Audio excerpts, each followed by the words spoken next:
and welcome everybody to Aktobe Open. Some technical difficulties here today with OBS, with some updates. I apologize for my mistakes. However, my co-host Raluca Sgîrcea did help me as much as she could and kept I was me there calm. with the spirit and helping her with encouragement words. Don't think that I know very much about.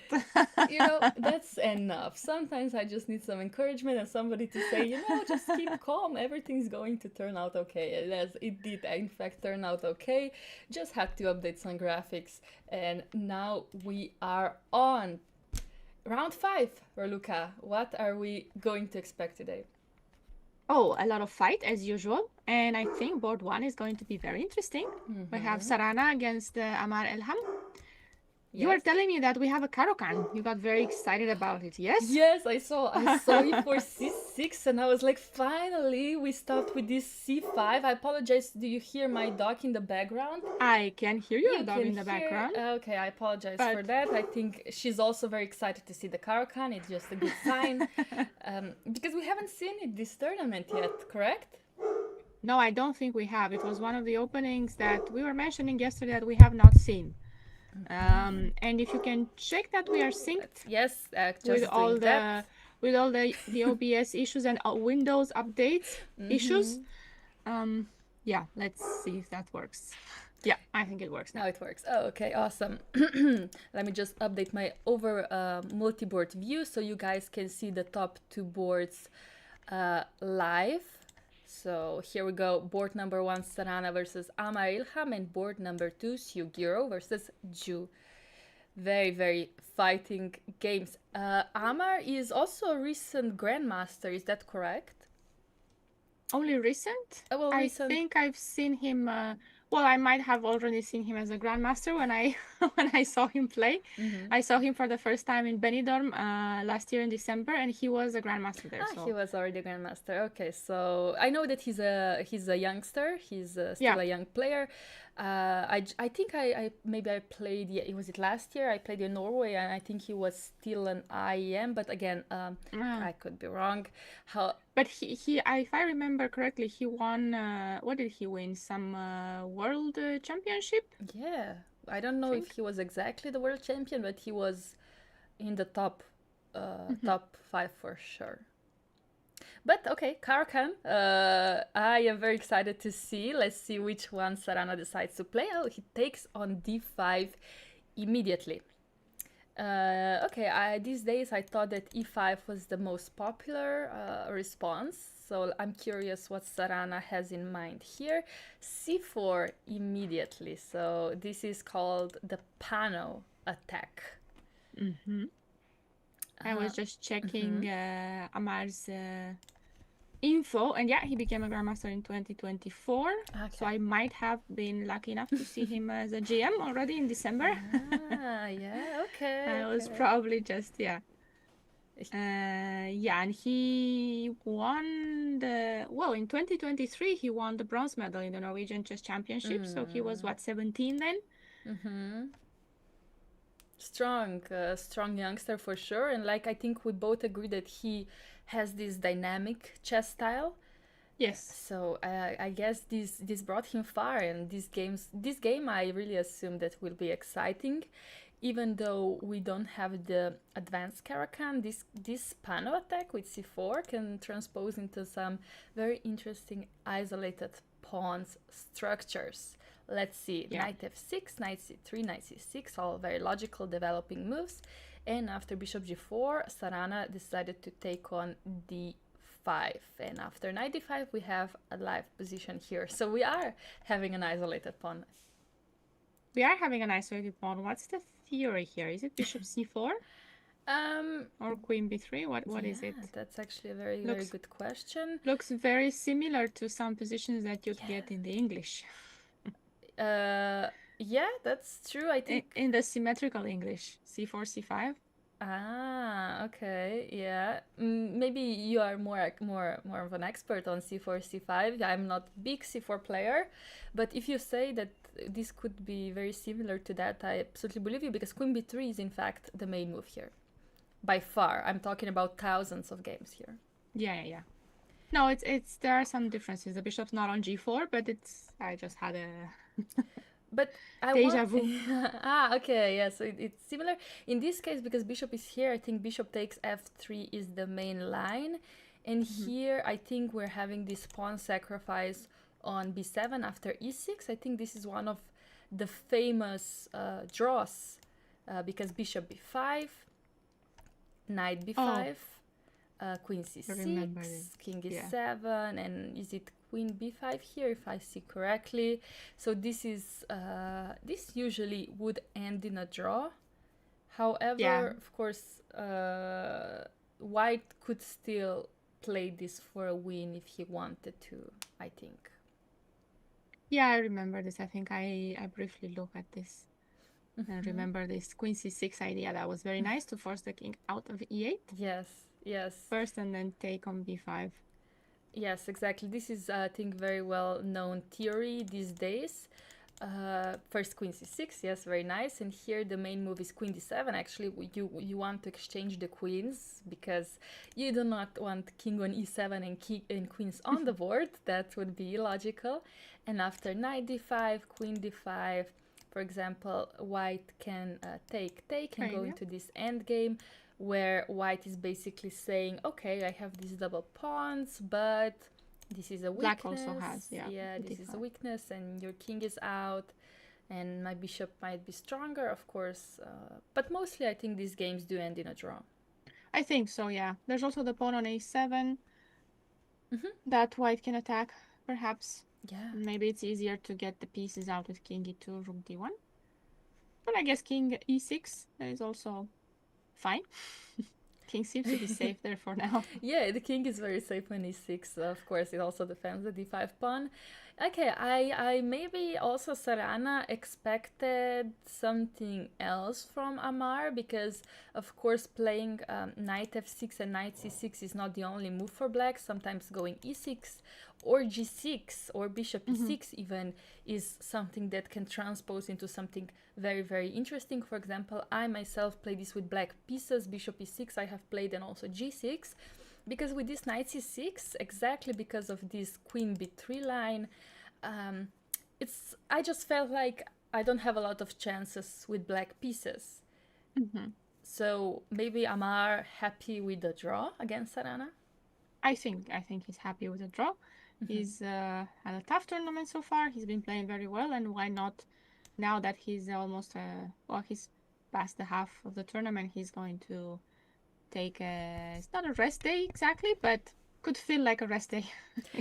Yeah, if he gets an easy game. Yeah, it's actually, you're completely right. It's always nice. Half the tournament has finished. Now if you make a quick draw and relax for one day, that just gives you more energy for the next 4 rounds. Smart strategy. We'll see what Sarana wants to play here. Should we check more boards? Let's what go. Do you think? Let's go. We did miss the start because of my technical difficulties, so let's quickly jump on board number 2 because we have c4 e6. So not c5, sadly, so you could not show us the variation which could almost transpose to the Caro-Kann, but okay, let's see what this opening will turn into. I think e6 is one of the most common replies from black to prepare d5 on c4. It's also very flexible, right? Yeah. You can decide what you want to do. Absolutely. You can also go for knight f6 without going d5. You could also follow up with c5 sometimes. Sometimes even b6 is a very interesting idea. That's why g3 kind of stops this idea. G3 stops b6. Yeah, but for example, if white goes d4, you could transpose to many things instead of g3. Absolutely, yes. You go knight f6 and you are waiting for an IMSO. Yes. Or he's Indian. Yeah, I mean, you could even go f5 if you wanted to and go into of this course, Dutch, yeah, many people do. Yeah, many people do that. It's a very versatile move. Exactly. So I played myself as well. And okay, Suiro decided to go g3. And let's see. White could have a reverse Benoni. Yeah, white could have went d4. It would turn into some kind of Catalan, but Suiro kind of wants to, yes, like you said, go into this Benoni type of structure. Maybe he wants even black to push d4, so there's gonna be some imbalance in the game. I myself here wouldn't go d4 immediately.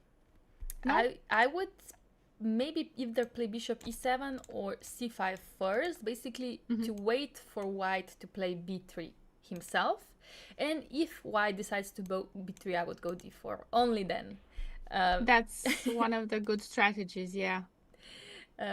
But let's see what you decided to do with the d4. Now white will not go for this b3 because this bishop here is not as good as on this diagonal. So let's see. Also with the black pawn on e6, I think white is trying to say that this is a better version because the pawn would normally stay on e7 and black would try to play e5 in one move. Exactly. Going knight c6, I think this is also very popular these days, not even playing c5 to protect this pawn, but just c5 is the main move, yeah? Is it? Yeah, it is the main move. Yeah, okay, it is the main move. This would usually be absolutely normal, and we have kind of reversed Benoni, like you said yourself. Yes, we do. But knight c6, I think, is becoming very, very popular these days. Let's see, d3, bishop c5. So we want our bishop here, not on e7, as if we played c5, this would be almost forced. So, okay, bishop is now here, it's protecting the pawn. And also it's important that we don't allow b4 to happen. Right. Which is why he also plays a5, I guess. Yeah. Making some space for the bishop and totally stopping b4. Yes, exactly. Oh, okay, so after knight b3, I would assume that maybe he would go here. That could be his idea, but I guess he's saying, okay, now your knight is on b3, which is doing nothing. So let me just go back here where my bishop is safe. Okay, so maybe this could still transpose to something like in, I don't know how to say normal lines, but if he castles and put the rook on e8, probably the bishop is eventually going to d8, prepare e5, or could it be that he goes knight d7, e5? Instead of rook e8, bishop f8? Usually I would go for rook e8 myself. I don't know if something else is better these days. You never know. But yes, going e5 would seem natural, even without rook e8 sometimes. Even without rook e8, so, because there's no way to attack it. Let's say I go e3 myself. Okay, so with e3 myself, now there's a question. Do I go e5 or do I take? This is actually a very, very good question. I mean... maybe, with the knight on c6, maybe the idea is to take and play e5 and control d4. Do we get to control that? So, you want to go e5 immediately? But it doesn't stop d4, does it? I don't know. Does it stop d4? Or maybe black is not so unhappy to make this exchange, because now this bishop is going to be active. I will castle. I'm not sure. Or would you want to go e4, but that would indeed allow something like, I don't know, this or this, right? Okay, let's go knight g5. Maybe there's something here also, yeah? If knight d2. Yes, if knight d2, that's exactly why I decided to go in g5, because a4, I would need to think about exactly what happens after knight d4, and I am a bit lazy to do that right now. I would need a bit more coffee for that. But somehow, if I have the option to go knight g5, I would go for it. Knight g5, bishop f5, maybe a knight d2, and I think I might lose the pawn. Okay, d4 is there. But if you start with d5 and knight d2? I would start with d5, for sure. For sure, and then whenever you go, I don't know, let's go, say you go here, I can play this if I want to. If I want to, yeah? Okay, maybe still some ideas. No ideas, because this knight here might be trapped. Yeah, like I don't think you want to take on b2. I mean, even queen b3, then attacking these pawns, it's very difficult to play for black pieces. I don't think black wants this. So after e3, let's say what was played here, actually knight g4 was most played move by black. Okay. So the idea is that you have to move the bishop. Absolutely. So let's say... so bishop f4, there's e5, yeah? I think so, yeah. Then I think I want to play e5. That's why here actually white usually plays bishop c5. Yeah, that makes sense.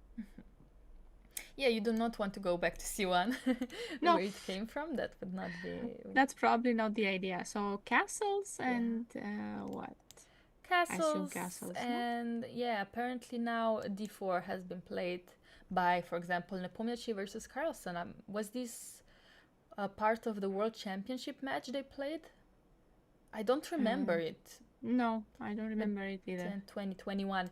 A4, bishop e7, queen e7, and knight c5 was on the board, and e5 seems very natural here, you know, like, okay, who is defending this knight? But after rook e1, this is now a playable position, I think, for both sides. Oh, yes. So I would love to see that on Very the board. fighting. Absolutely. You know what my question is? After e3, why would I never want to take with an f pawn, though? Because that does make my d4 move much easier. Or is a4 just a very annoying move I have to deal with? Looks like it, yes. Maybe. Maybe you have... No, Then knight I c5. have to go here, right? Yeah, but so. I thought e5 at some point will be annoying, so I think takes. Like that? First no, take. maybe like that it doesn't work. Yeah, maybe knight d4. 94 first, yeah. I mean, I could decide to take with this pawn. It looks like a fun structure to have. Okay, let's say I take with a knight. And now maybe I was thinking e5, if it's e5 a good or move. c5. Yeah, e5, c5, bishop c5. Okay, I don't know what happens here. Actually, this might be absolutely fine for black. Might need to defend this one and this one. No, but now I'm losing a pawn, yeah? Yeah, but I don't know if you are. Okay, I have no clue what this position is. Maybe this bishop here is too bad to be played with. I'm just curious, you know, whenever this kind of structure happens to me and my opponent plays e3, I don't want to take it because I never know, the f5 will open or the bishop will take it. I just, you know, it looks like some unpleasant structure to deal with when you play a stronger player who knows exactly what the ideas are in the position. No, it's probably about equal because you also have the two bishops, but let's check the evaluation. So it is in not, fact around equal. Yeah, okay. Good. We haven't messed this up very badly. That's good news. But was it all this good? Can we check if a4 and all that we did was correct? Actually, or is there anything stronger? a4 might not have been the best response immediately. Maybe e5 is much stronger here. Yes, basically preparing a4. I think bishop f5, if it's coming also this is without coming, losing a pawn, it's gonna be nice to have. Yeah, absolutely, absolutely, yes. So this is e5 might be actually a very strong response here. Absolutely. Okay, so bishop e7 is still on the board, and Sgîrcea likes to think in this tournament or in general, but he has been making some very, very good decisions after that. I was reading in the chat and we are being told that Fischer-Oive from 1960 is one of the games. I think the game on board one. The Caro-Kann. Okay. That's the line that we were showing with queen c6 and queen takes b5 was played by Fischer before. Yeah, but this is in fact a very popular line still. And actually, if we just briefly just jump on board one again, we can see that after that white didn't go queen b3, which we were looking at, but he went h3. So Sarana doesn't want to go for the draw, for the famous endgame, but this is now the position. Of course, we will see queen f3 and e6. Yeah. What else? No, you know, I'm considering this. Knight takes d4. I'm considering this because I have no idea what is happening here. I assume this is bad for black because this knight will never return from this spot. I'm just, you know, considering it. I have no clue what the actual evaluation is, but I assume e6 would be the right response here indeed. So we're going to have this isolated pawn position where I think black is completely fine. I think so. I mean, we are attacking this pawn. There's no knight defending it. We might even have to return with the queen to defend it, actually. Bishop b5 also. Okay, bishop b5, might need to be played. And develop. What about normal development? I think where do you want to go? Bishop b4? Maybe. Maybe. So that white doesn't take on d5. Yeah, let's say castles, right? Yeah. You could castle, and now I could decide to take here and say, okay, your pawn is worse than mine. Your pawns are worse than mine. That's unclear, no, in these It's positions. yeah, it is unclear. Because the pawn on c6 many times, what it does is just strengthen d5 Yeah, that's true. That's true. and makes d4 even worse. And it's not so easy to attack it. I think this some this is positions. around equal. Yeah, this is 0-0 in fact. I want to play on the weak squares if it's possible. For example, if I could exchange these bishops and put my rook on c1, play knight c5, I think white is doing very, very comfortably. But yeah, I don't think so. I don't think. Let's see what's the main move here after queen f3. Okay, e6 like you said, and one more move here is very interesting, knight db4. Preparing things on c2. Yeah, like how do you what should I do defend here? this? Yeah, good luck. Queen e4? There's only No. one move Queen here. e4, no. There's only one move here. Yeah, the problem with queen e4 is that now queen d4. Knight d4? Or knight d4. Queen but d4, yeah. this might be easier because you win a pawn and exchange some pieces. Yeah, there's only one move here actually. I welcome everybody in the chat that maybe tries to solve this exercise as well. How do we defend from this knight c2 threat, or do we have to counterattack here? I would look at bishop c4 maybe, because I think... I think so too, yeah. Bishop c2, bishop c4. And look at it at least, see what happens. And after knight c2, for example... Queen f3 on the board. Oh, I would love if Amar played knight b4 now to see what Sarana has prepared check here. His preparation, no? Yeah. Make sure see if he forgot this because line. Here the only move is king f1. Everything else king loses. f1, okay. Yeah. Everything else loses. For example, king d1 loses due knight to d4? e6 actually. e6. And you cannot take the knight. You're not threatening anything. Yeah? Absolutely, and this queen is, I think, being pressured. And after king f1, now black can decide to go, for example, e6. And here again, white has only one move. Oh, perfect timing. We have a raid from Chess Moshkik. Thank you very much for the raid. And welcome everybody to Aktobe Open. We are actually just starting to calculate what is happening in this position. Sadly, Amar played e6 immediately. And he but is this good for black? Just curious if you are following the games. The evaluation is still equal? Yes. After knight b4? Okay. Oh, yes. So let's say knight b4, this is actually 0-0. After bishop c4, obviously it's 0-0. What else do you expect? And yeah, after, let's say I go knight c2, king f1, e6. Apparently, the only move here for white is d5. The only one. So renew the threats. Yeah. Well, I'm just going to be very curious about it. You know, I'm going to try and take the rook. Yes. And now, apparently, this is just... I want to know. Oh, that way. Yeah. All right. Apparently, your king is just not safe. So here the only... Yeah, here, I know, yeah. And here the only move for black is knight d4 first. And, okay, here it's getting difficult. For example, the best queen move e4? is bishop b5. No. Okay. Yeah. I'm not guessing any. No, yeah, queen e4, it's apparently slightly uncomfortable after bishop c5. All right. And rook b1 and castle. Apparently. No, I believe that this is uncomfortable. Because of this king on f1, yes. So here the best move is this, and after knight takes, here the only move is first take here, takes, and queen h5. g6 takes with a check, and queen d7, and this is the drawish endgame. Okay. I would love to if you say so.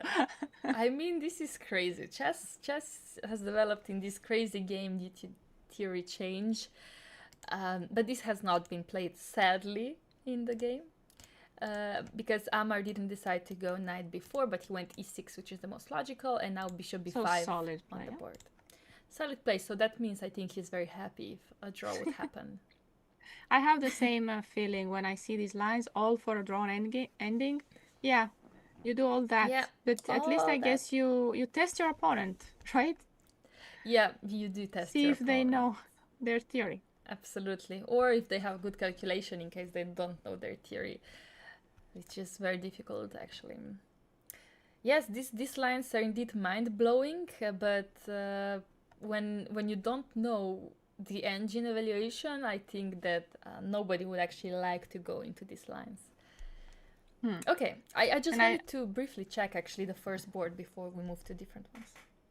Yeah, I missed a comment, and I think it's about the second game, that it's a very, very poisonous system in the ready. Yeah. And that Vincent Keimer played a great game against Max Sudlu.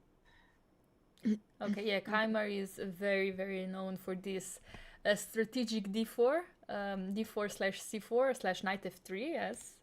He knows his ideas there very, very well. And I think he's one of the top players I actually follow for the openings. I think most of all these German top players, yeah, like Bluebaum, Keimer, Swane, they all have these very, very good theoretical, strategical ideas, and I actually do follow their games most of the time just for me to learn the theory.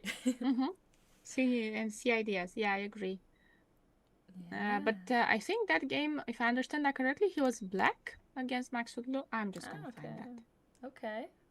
I mean, I'm sure he might have actually played this with white sometimes, but this is objectively the best response with black pieces, with knight c6. So I would not be surprised if he played it. Okay. While I look for it, we can check another game if you want. I am trying to see if we have some crazy openings happening, but somehow I see some Grunfeld, maybe 2 Grunfelds already. Then let's see what else. Okay, we can jump on board number 3. I think that was the French defense. So I'm just curious if that is true. Indeed it is. There was a French defense on the board with knight c3. Oh, and knight f6 immediately. I didn't know actually that this is okay still for black. I mean, I do play it myself, but let's see how... Actually, this was played in the World Championship match, so of course it should be okay for black. Let's see how the development has been made. This is all very natural. Both players look at them 1 hour 34 minutes prepared for every move. So bishop e2 maybe not the most common move, but okay. Let's see, there were exchanges made and the queen exchange offered. And this is now the live position right here. Okay, so pretty solid choice from what I see. Let me see if I can find our game. Aha, I found our game. The game that was referred. Yeah, but in that game, okay. I have to say that Vincent did not go for the knight c6. He didn't go for knight c6, really? Plan that we have in Sugirov's game. He went c5. Let's see. So his pawn is on c5 and not on c7 in our position. Yeah. And he went for this structure even without b3? Draw. It was a draw eventually. Okay, it was a draw. Yeah. Okay. He played d4 right away, and then actually bishop g2. It was a slightly different move order. But yeah, we transposed to this. And here, if so, you castle and yeah, here c5 and on e3 knight c6. This is a more classical approach. And he actually did not have a pawn on e6, which is what I was saying before, that you have right, you have the pawn on e6, and white is saying that you have to waste a move. So just to be clear, the move order was knight f3, it was d5, g3, so it was already knight f3, bishop g2, c5, and here white plays c4. Yeah, so this is the more common way to get here, where the black pawn is on e7 and it will eventually go to e5 in one move. Okay, so this is slightly different because you don't have to lose a move because you play immediately, you play e5. But yeah, okay, good to know that Keimer plays this also with black pieces, but I'm sure he would also play something similar with white pieces if we looked deeply into it, probably. But let's maybe jump to board number 4 if you're up for it. Yes, of course. To see what happened here. Oh, d4, d5. Okay, so I think we have a lot of d4s today again. it's Happy, our day. happy. Joy, joy, yeah? Yes, happy, happy. So we have Oh. 8-6. Oh, we were talking Yay! about this. I think the first day we were talking about this First day. actually. Yeah, yeah. We were saying that there were many moves possible, and even h6 was a good move, and it was a modern take on this. Yeah. And there we have it. And we finally see it on the board where Zayo testing Inan's modern theory knowledge. The idea of 8-6 is that it's basically a very good move long term. You kind of, after knight f6, you avoid any bishop g5s. Basically, you're asking white, oh, do you want to go e3? Do you want to put the bishop here? Do you want to start with this? And Inan deciding to play bishop f4. Bishop d6 is what is recommended. Yeah. Yes, takes. So this exchange of the bishop and e3. Okay, I like this.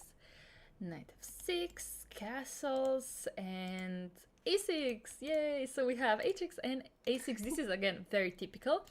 Of course, you don't want to allow knight b5 in some variations. This would be very annoying. Well, already after rook c1, here the threat is to take on d5 and play knight b5. Yeah, so it's you have to play it because, well, you want to play c5 as well. Yeah. On queen c2, c5. Oh, this is on the board.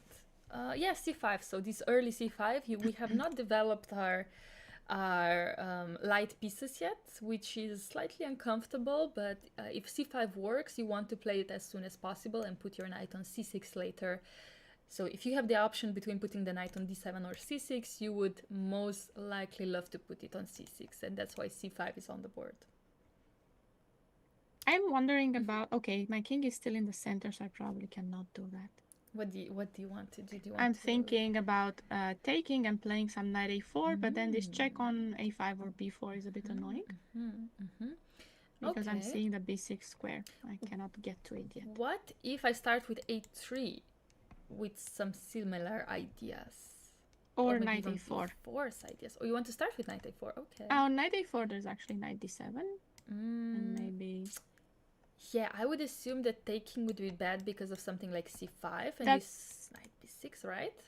That's what I wanted. I don't know if it's that good.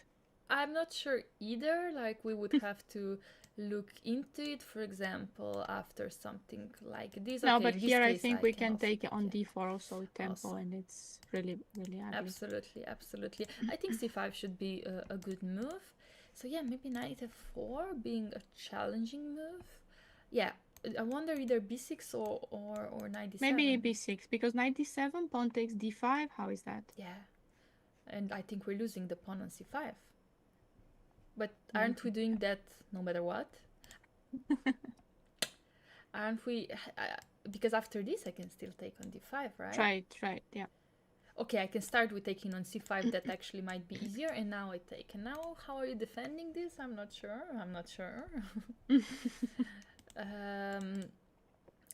Okay, so is pawn takes d4 the forced here after knight f4?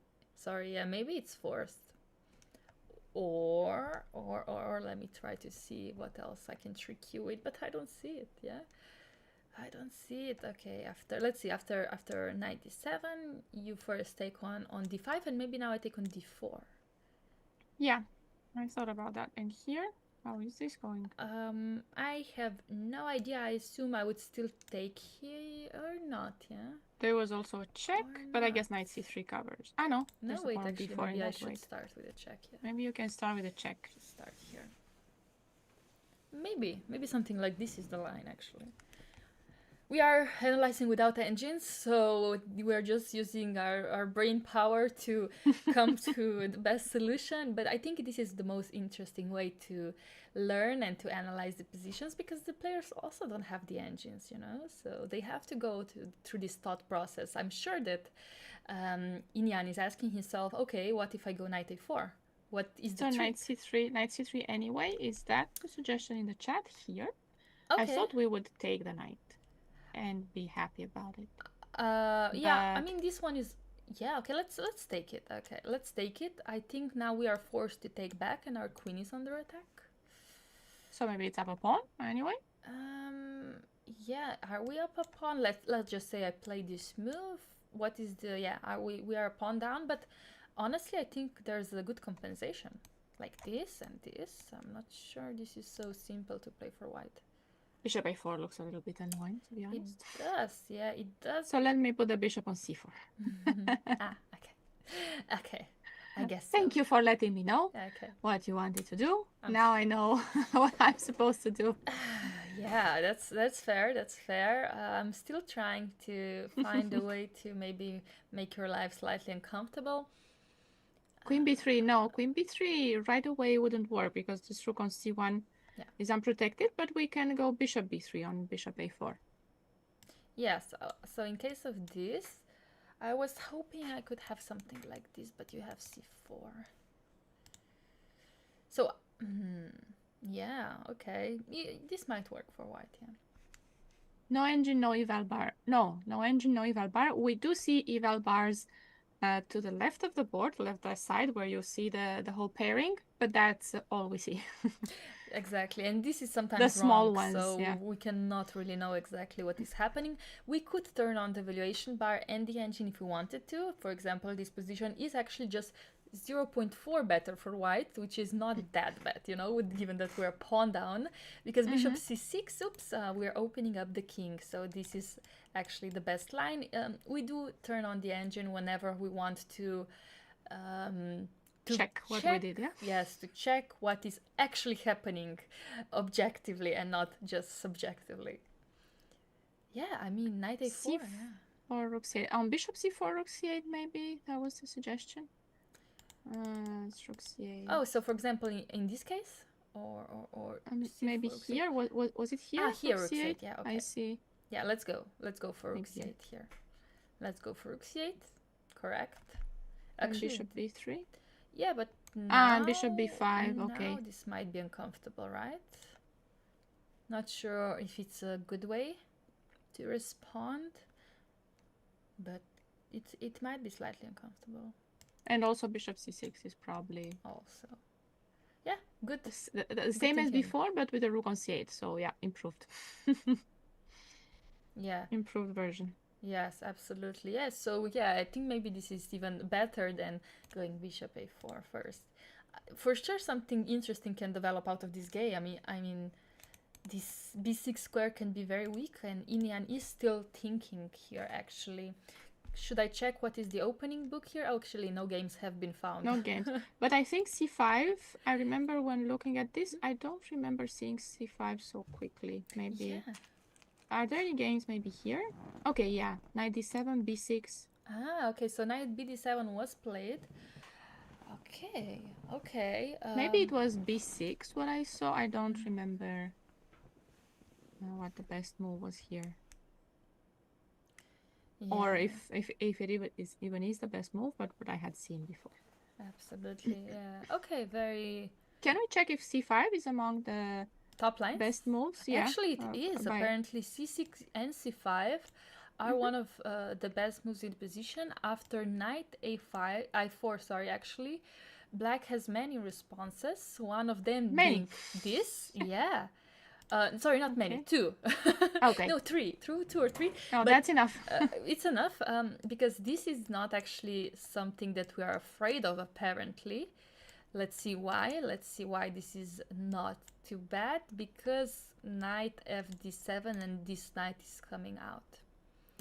And apparently this is not too bad for black. And also knight d7 is actually not scary just because of what this line that we just saw. In fact, queen b4 or d takes e3, both good moves. Even this actually is playable.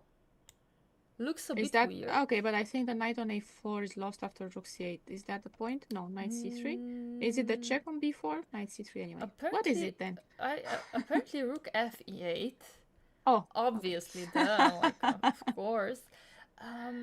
Yeah, apparently this is, and we have to give up this e3 pawn, and after bishop e2, queen b6.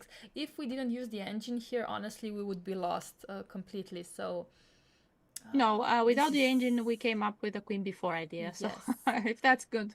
I mean, it's like, fine. no, yeah, let's just go stick with queen b4, and this is something if you really want to be adventurous. This doesn't look good for white. Yeah, maybe it doesn't, because you can't castle, and you have a problem on e2. Yeah, absolutely. Okay. And there was a question if we're playing World Cup. Oh, I didn't see that one. I saw the question about c5. Okay. Not queen c2. Okay. Are you playing the World Cup? No, Laura? no, I'm not playing it. However, Luca, I hope we will have a chance to commentate it. That would be maybe more fun than playing. World Cup is one of the best tournaments for sure, and one of the most interesting because of the knockout system and the Armageddons. So I would love to maybe follow it from different way. How about you? Yeah, for sure I will follow. Okay. If not live with you guys, I'm surely following. I've followed all the time. Yeah, absolutely. So he said he would go c5 immediately instead of queen c2. Yeah, the question was about c5 here. Yeah, so let me turn off the evaluation. Queen e7 was played in one game here.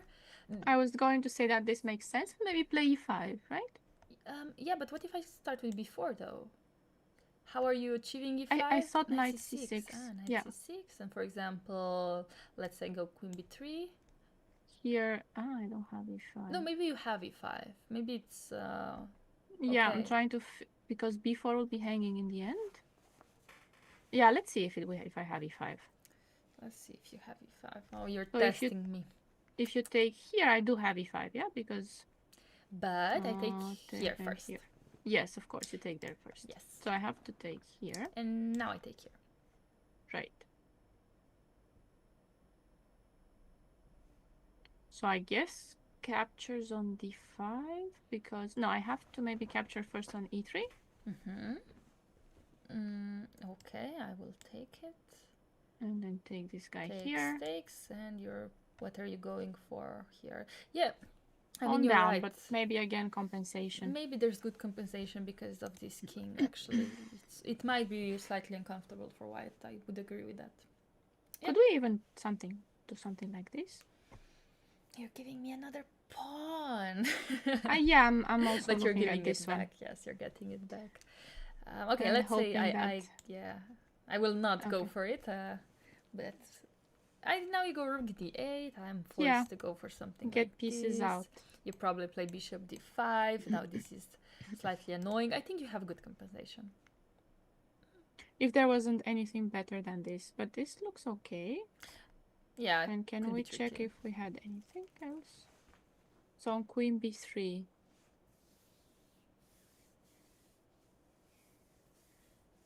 But for example, if black starts with rook d8, is there any way to stop e5? Or are you going to play knight e5? That's a very good question, actually. That's a very, very good question. Fair. I was hoping I could have something like a4 following with b5 myself, but I'm a bit too slow in that department. Yeah, because e5 and already this is a threat, right? Yeah, and I cannot go knight e5 because you just taking on knight g4, I think, attacking this pawn. And I cannot play f4 because this pawn is hanging. Yeah. Okay, yeah, this actually could be very good for black. Yeah, whenever your opponent plays something like c5 here to block the center, just remember play e5 as soon as possible. I think this is always the best solution. Yeah. It's quite typical. And one of the ideas that I noticed a lot in this system with h6 is that the black knight goes to c6. Yeah. Not to d7.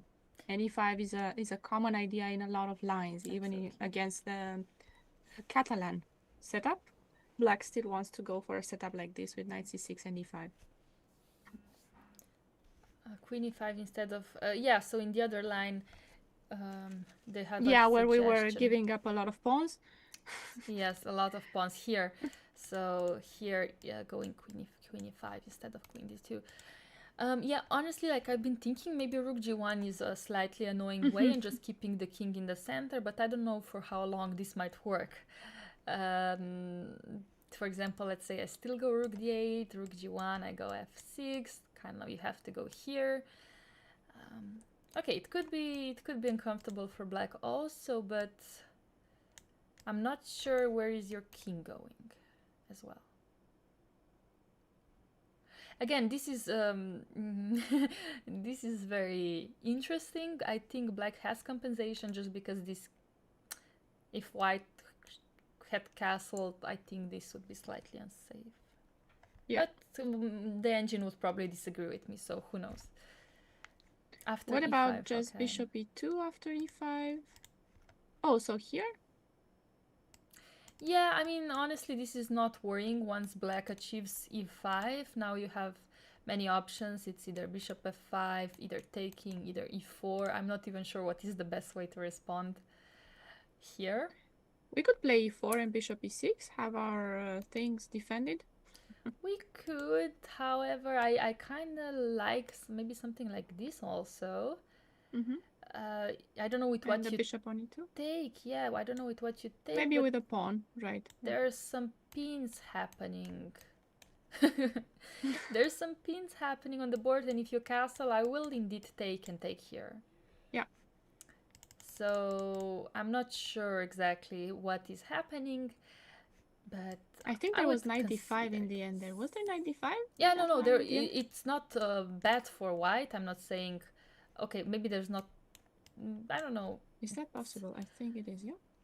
No, it is possible. It is possible for sure. I'm just trying to see, like, okay, I could make some exchanges in worst case scenario. Let's say this is my worst case scenario. Yeah. And I think this should be equal. I mean, maybe go c6, a5, or something like this. Put the rook on d8. I think, let's see the valuation. This is in fact 0-0. Yeah, c6. Okay. I'm not saying black is better. I'm just okay here. Actually, let's see. The engine would say after bishop g4, castles takes, knight d4, knight d5. Here, just queen e5, for example. And after takes, yeah, this is just double pawns here. Right. Better endgame for black. We have to move the queen and then knight f3. Yeah, this is a much better version than before. Yeah. The engine is always right somehow. I don't know. Just he just finds it, you know. He just finds all the solutions. I'm just trying to say it looks scary, a4, b5 coming, but if you manage to play e5, and open up the center, because now he closed the center, so you have to open it in a different way. You could play e4, but like, yeah, is it enough? I'm not sure. But if this works, this is something that you would want to do. By the way, after c5, c takes d5 is on the board. But now we're going to see c takes d4, right? I think so. I think I would expect to see something like this. And how do I take? Knight takes? Looks natural. Yeah.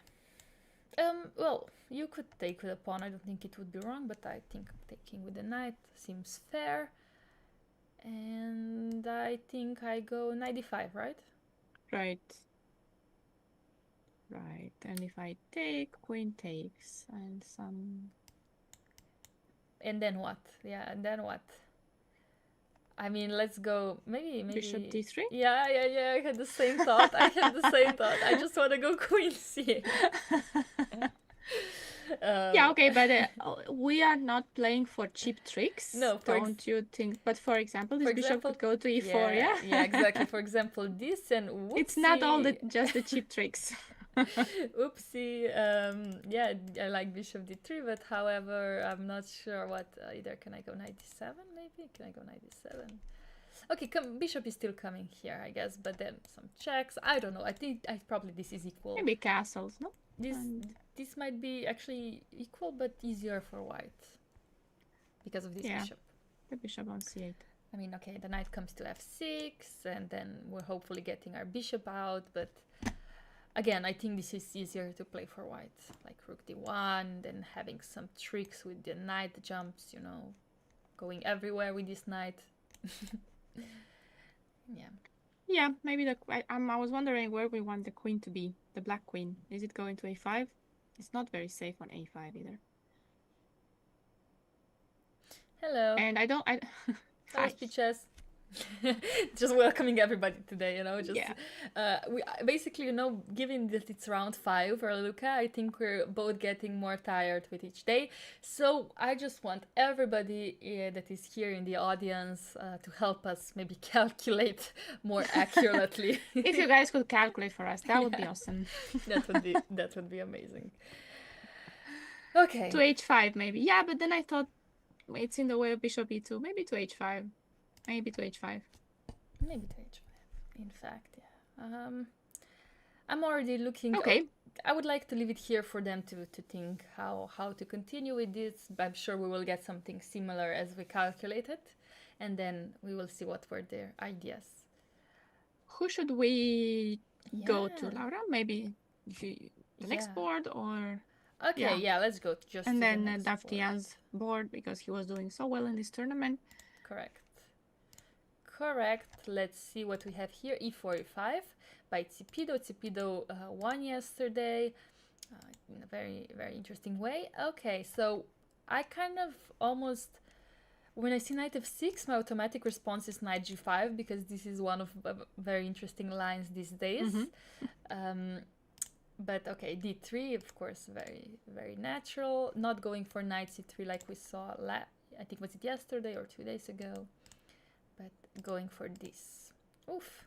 We also had a gioco pianissimo yesterday. I don't remember which game. Yeah. We had something, not the Ceparino, before. Ceparino. Oh, yes, Ceparino. Yes, exactly. Yeah, but now with bishop c5, it's slightly different than on e7. So now this bishop is active. Let's see how this game continued. And knight h4 on the board. Knight h4, interesting way of responding to knight g6, but looks good to me. Are we going to f5? I see there's one game only in this position with knight f4. Aha, I see, knight f4. This being slow game and very theoretical, please do not ask me a lot about what my ideas are. I think knight h4, I don't see this I move often, so I'm not sure exactly what the plan is here. Probably going to f5. Maybe the plan is actually just queen take... f3. I don't know. If knight f4, like in that game, I don't know what white played. I saw knight f4, and yeah, looks like a natural response. Yeah. What would I do with my pieces? Queen f3, yes? I mean, now bishop g4 looks very interesting as well, but but the queen almost trapped here, but I guess I have to calculate either queen g4 or bishop f6. Yeah, exactly. What was in the game actually here? h6 was played, but I don't understand. They played queen f3. Okay. Yeah, this was actually on the board, but and the white player took on f6. But what if I take here? Takes and don't. You can take, no? You have knight h5, so you cannot take. Is that so? You were thinking about this, right? Right. Yeah. Oh, but queen f3? It's not over, is it? Yeah, no, it's absolutely not over. No, queen f3, exactly. Absolutely. I think this is absolutely fine for white. Not only that, I could even consider going knight f5, probably. If take this the pawn doesn't later, work. no? And this, and I will take it later, exactly. Maybe the issue is knight h5 immediately, actually. And you could also... Could you also go knight g6 and take it with a knight? Oh, even more simpler, yeah. Should work like this. I don't know if we want our knight on f4. Okay, there's bishop g4. There's bishop g4 and there's d5 also. Okay, what if I play d5 is annoying. If you play d5, I lose a piece. Yeah, you have to go into this probably, and maybe this is something you don't want to do, or maybe you want to. I mean, it was not my plan. It was not my plan, for sure.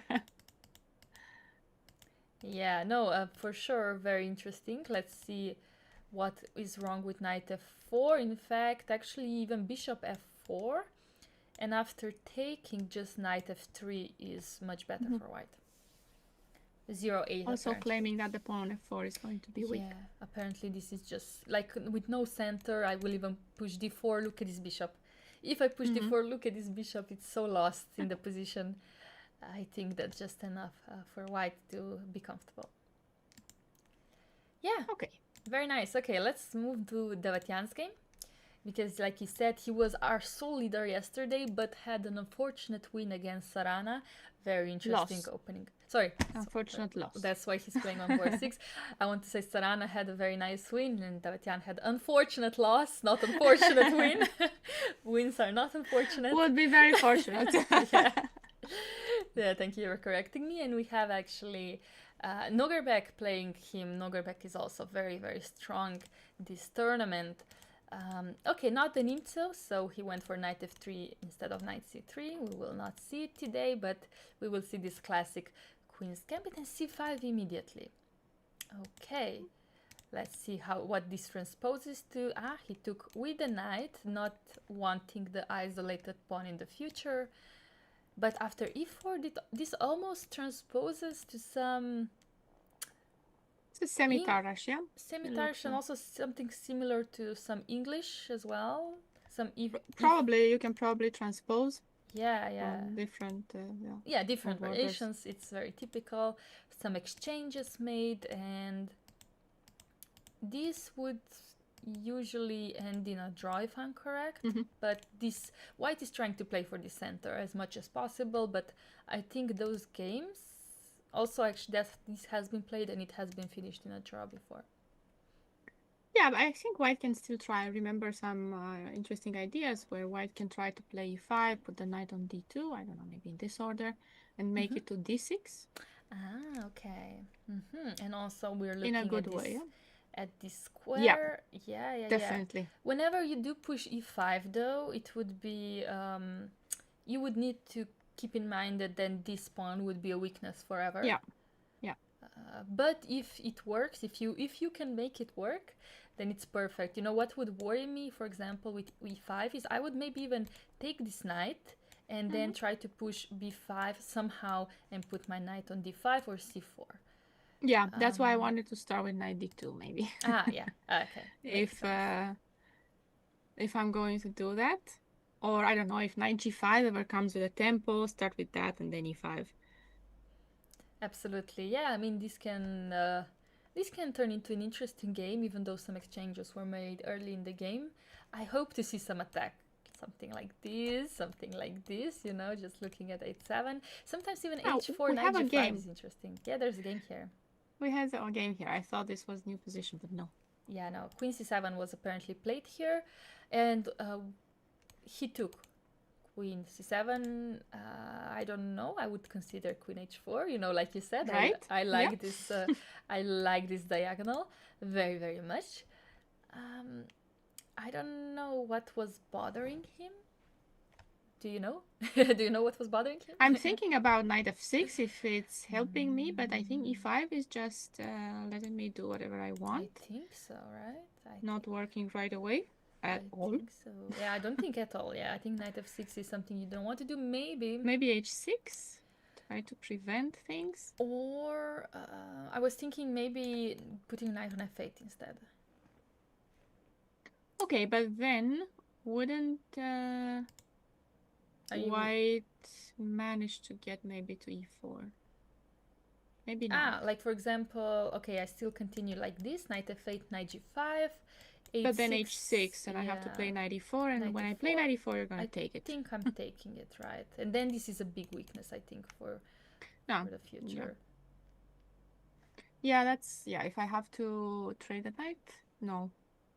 Yeah, like you said, like queen c7, queen takes c7 looks like white is happy with the draw, or maybe just wants to continue in the slightly better endgame because of the pawns, but I do agree that this doesn't look very ambitious. Let's see. Actually, the best move here is e5 immediately. Okay. Saying that basically this doesn't bother me with white pieces. For example, queen. D8, same way as you. Okay, let's say let's go rook d8, and now bishop a6 is. There's also this idea, of course. Yeah, oh my god, is the queen trapped? That's not. I hadn't noticed that. Yes. So rook a8 has to be played. Is the queen still... no, the rook is trapped. Okay, so see, this is actually not as simple as I thought. After e5, apparently best moving being 8-6, actually. And now knight d2, like you suggested 92, before. yeah. Mm-hmm. And here, I think there might be only one good move, and that is knight f6.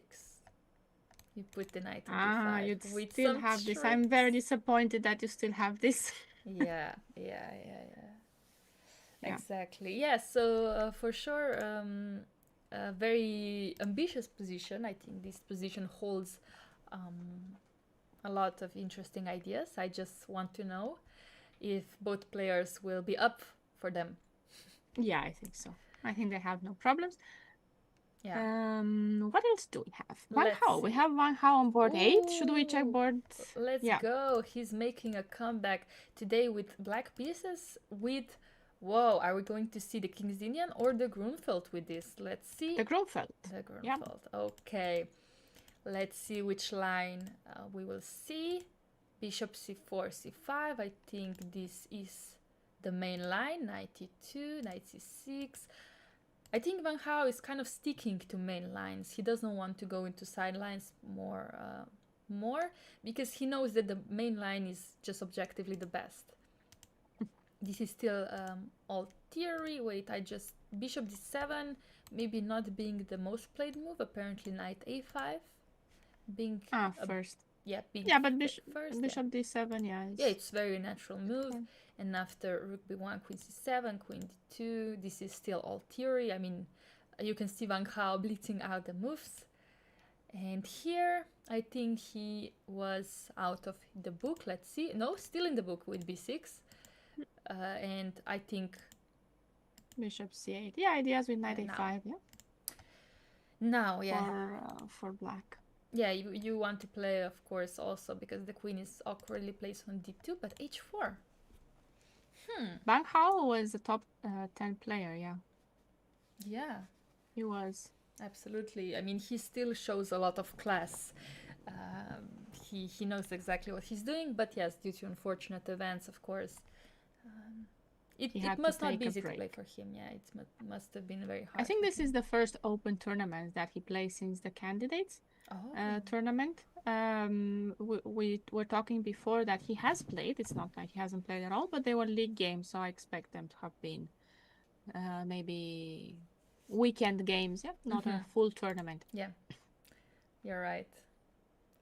But yes, he's making a comeback here. He had a tough loss in the first round, but slowly he's warming up. Yeah, warming up. I mean, it's round 5 and he's already climbing to board 8. 2.5 points he has, if I'm correct. Yeah.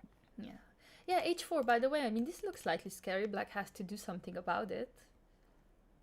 I love h4, h5, h6 ideas. It can always make black life slightly uncomfortable. Can we still go sorry for the knight a5 idea, or is that not so strong here? You want to go knight a5? Yeah, I was thinking, but maybe c4 is not helping me out, yeah? Okay. Should I go for e5 instead? Knight e5 or e5?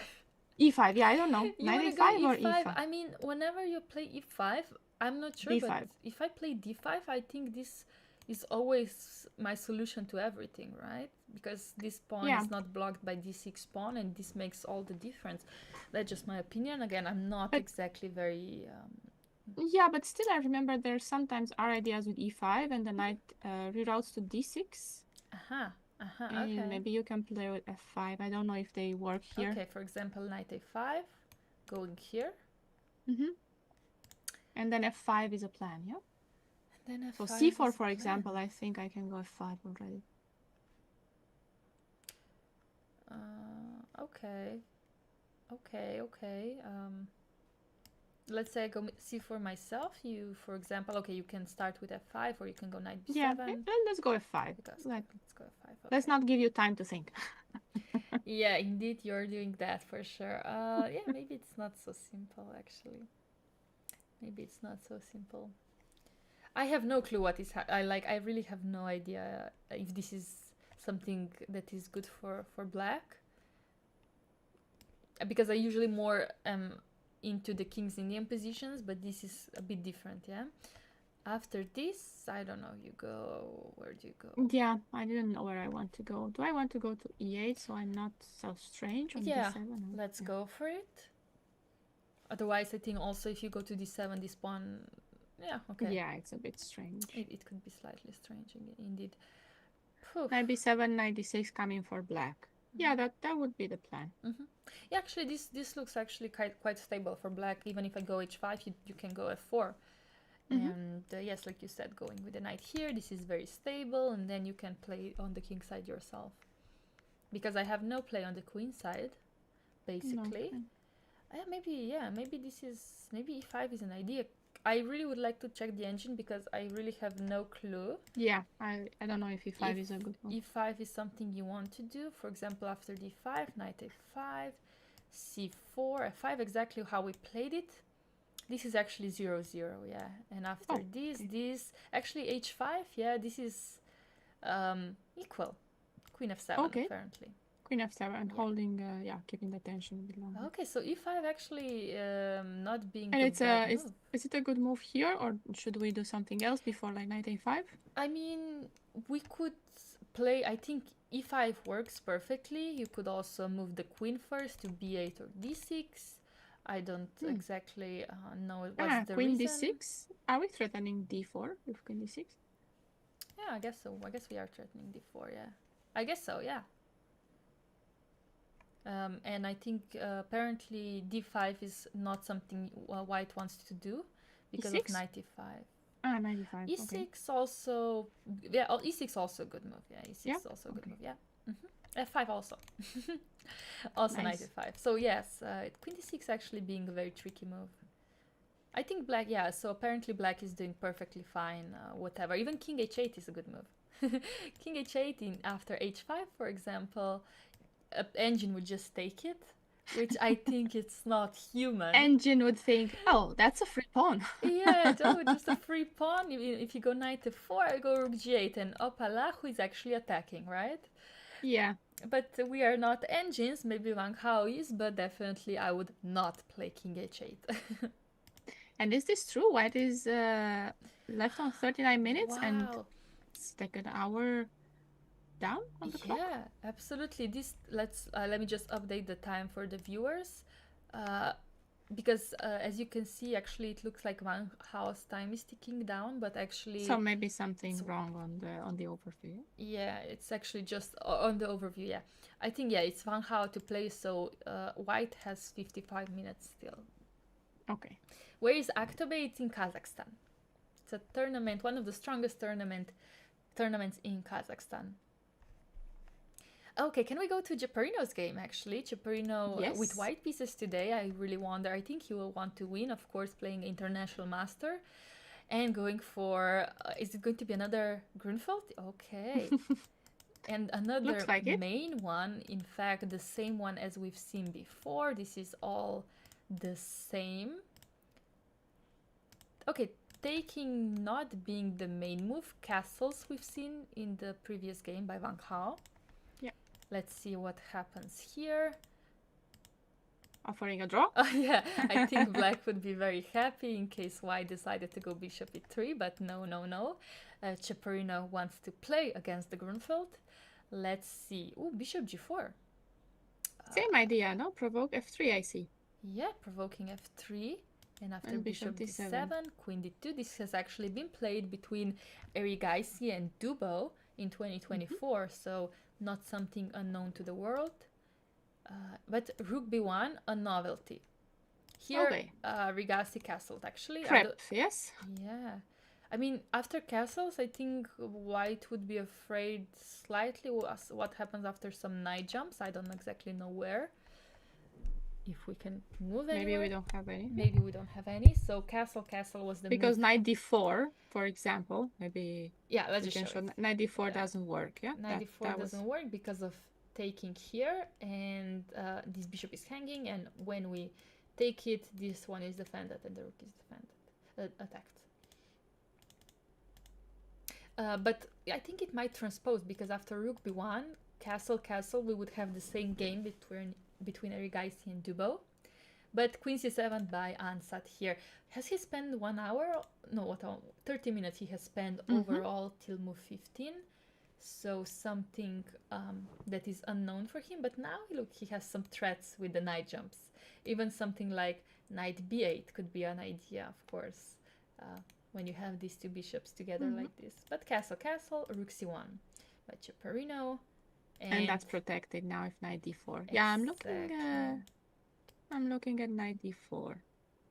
But it doesn't work. Yeah, no. No, now it's all protected. I was also checking what everyone has to say here. So good morning, good afternoon. And yes, we do read the chat. Yeah. Yes, we do. Yes, we do. And we want you to help us as well. We want you to give us maybe your insights or comments. Maybe if you see a game that is being extremely interesting, or the opening was crazy, or there was a blunder, just give us a suggestion, because we have like 32 boards or 33 boards actually being played, so we cannot check them all. But usually we stick to top 10, and then maybe with your suggestions we can jump to some other board. I was wondering why we only have 33, now that you mentioned, because we had 34. So I see someone retired. There's a player. Retired. Yeah. There's a player who scored 0 out of 4. We don't know. Maybe he wasn't feeling well, so he decided that it's time to stop the bleeding. I mean, it's a bit fast to already stop the tournament, but once you have 4 losses in a row, yeah, you never know. Maybe he wasn't feeling well and he decided that he's not in the best shape to play. And if maybe he just hoped that he would be doing better by the end of the tournament. But if he kept, I mean, he losing did it. Yeah. Okay. Yeah. No, he didn't have. Sorry, let's just see. No, there's.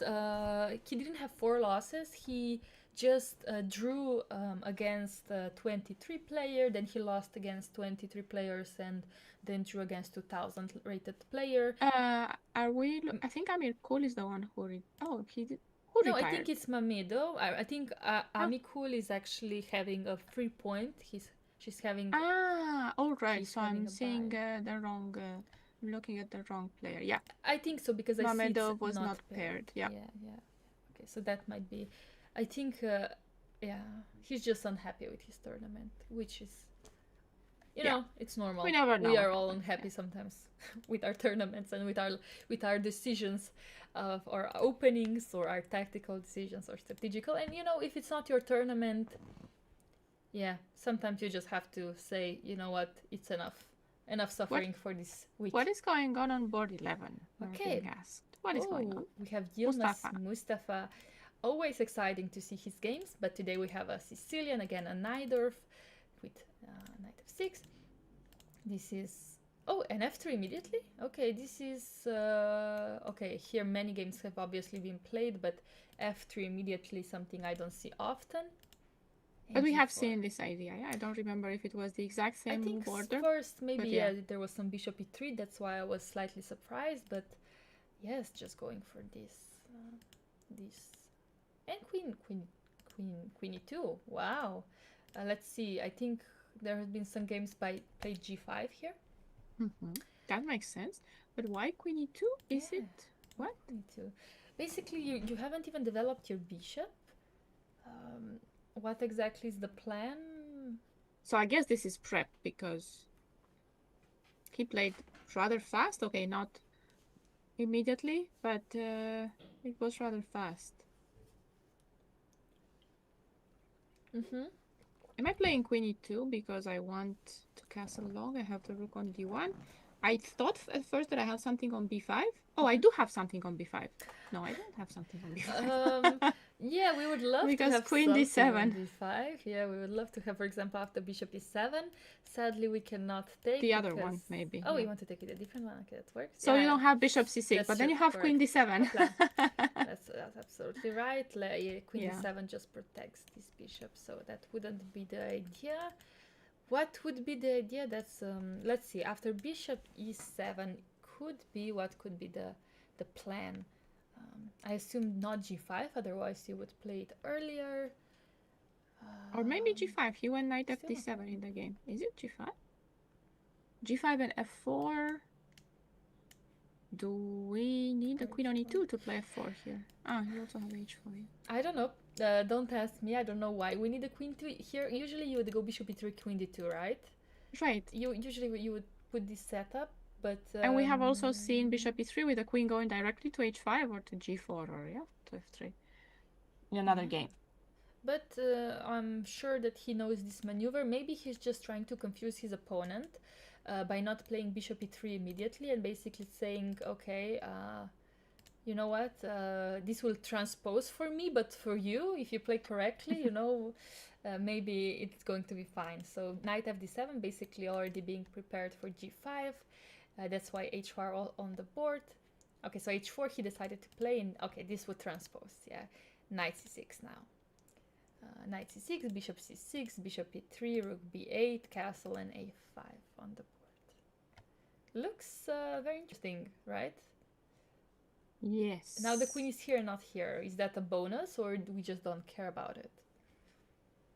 I'm wondering if it... Yeah, maybe not. If it could be that sometimes the knight d5 sacrifice will happen in a better way because the queen's on e2. But I don't see it, yeah? Yeah, I don't see it yet. I don't see it yet for sure. For example, now black has this b4 threat, so we have to take care of it somehow. Sadly, knight d5 probably doesn't work, even though we would probably both love it if it would. No, I don't. We're not prepared. We don't have anything. We just don't have anything. Exactly. Like if only bishop was here, then okay, right. We could say okay, maybe we have something in this position, but we don't. So this. Okay, so should we start with bishop f4? Okay, and after b4, do you? And after b4, knight d5. No, there's okay. bishop b5 also. Yeah, just bishop b5. There's bishop b5. Yeah. Okay, I mean takes bishop b5. Yeah, just big disappointment. Yeah, it just doesn't work. Just doesn't work.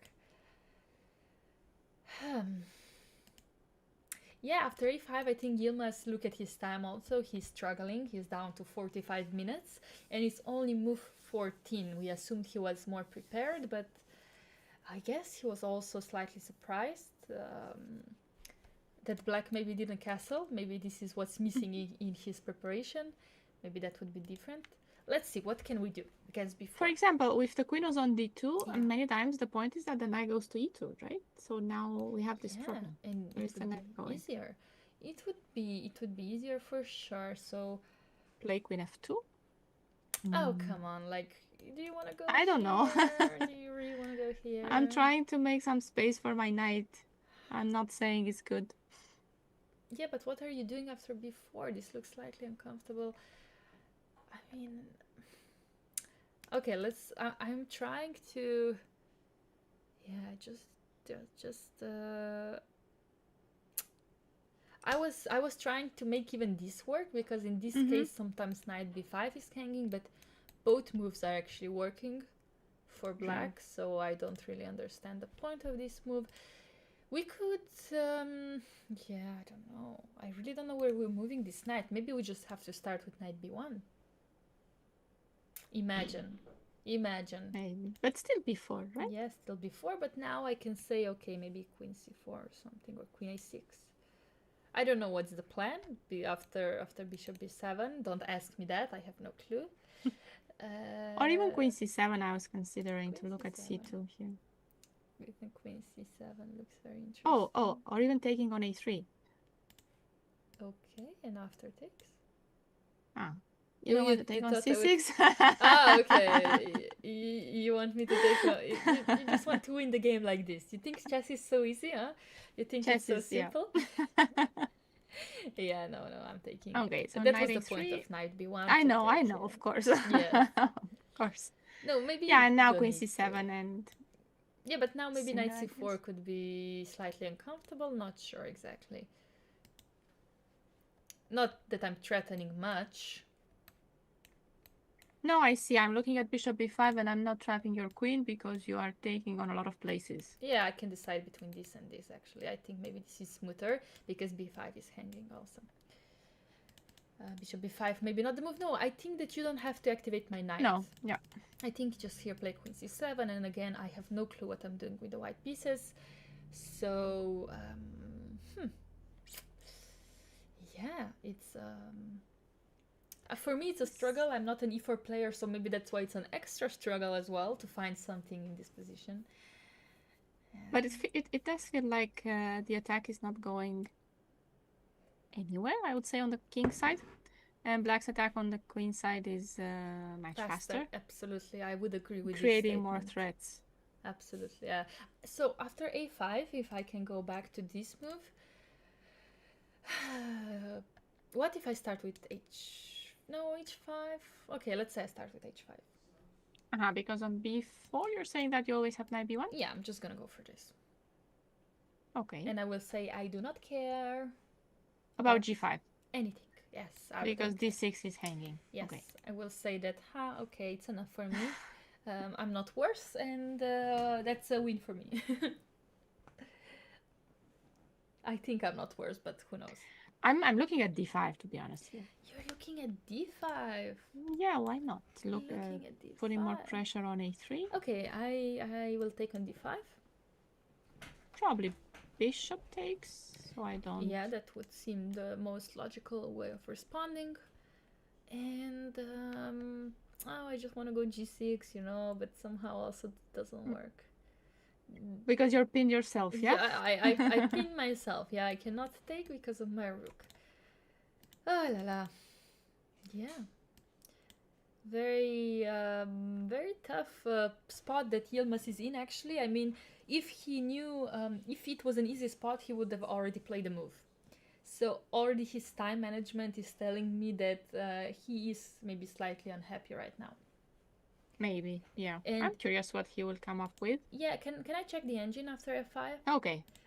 Let's see what the engine thinks. It's -1 for black. Already? That much? Okay. So we were actually right that white has absolutely nothing much that he can do. Wow, that is... So 45 minutes at move 14, yes, left, and with -1. I want to see where it went Something went wrong. Yeah, so queen e2 was actually a fine move. h4 was fine, g5 was fine. Knight c6 was fine, bishop e3 was fine, but long castle was wrong. Which is something that you would usually do, but you just run into the attack here. Here you could start with h5 or even queen d2. Look, even engine here, once you play queen d2, he says, no, just go back. Just go back, yeah? E2 is for the knight. What you're doing there? Okay. Wow, okay, so now that we learned something, castle is wrong, and it is because this queen is very awkwardly placed here, and we cannot just place our knight on d4. Okay. Let's see what he comes up with here, and then what about board 17? Looks like it could get interesting, we're being told. Okay, thank you for mentioning this. Let's see, there was another Sicilian, this time knight c6. How did it develop? So now we have the Sveshnikov Sicilian. Is it the Sveshnikov? Is it the last? Pelican, I'm not sure what. Yeah, it is. I think they're the same. Yeah. It is the Sveshnikov. G3. We've seen something similar. Was it with Knight? I already. Yeah, similar structure we have seen. Structure, yeah. But these are very typical ones. This has been played, for example, by Judith Polgar herself with white pieces, so must have been a good opening choice, definitely. And after, let's see, b4, whoa.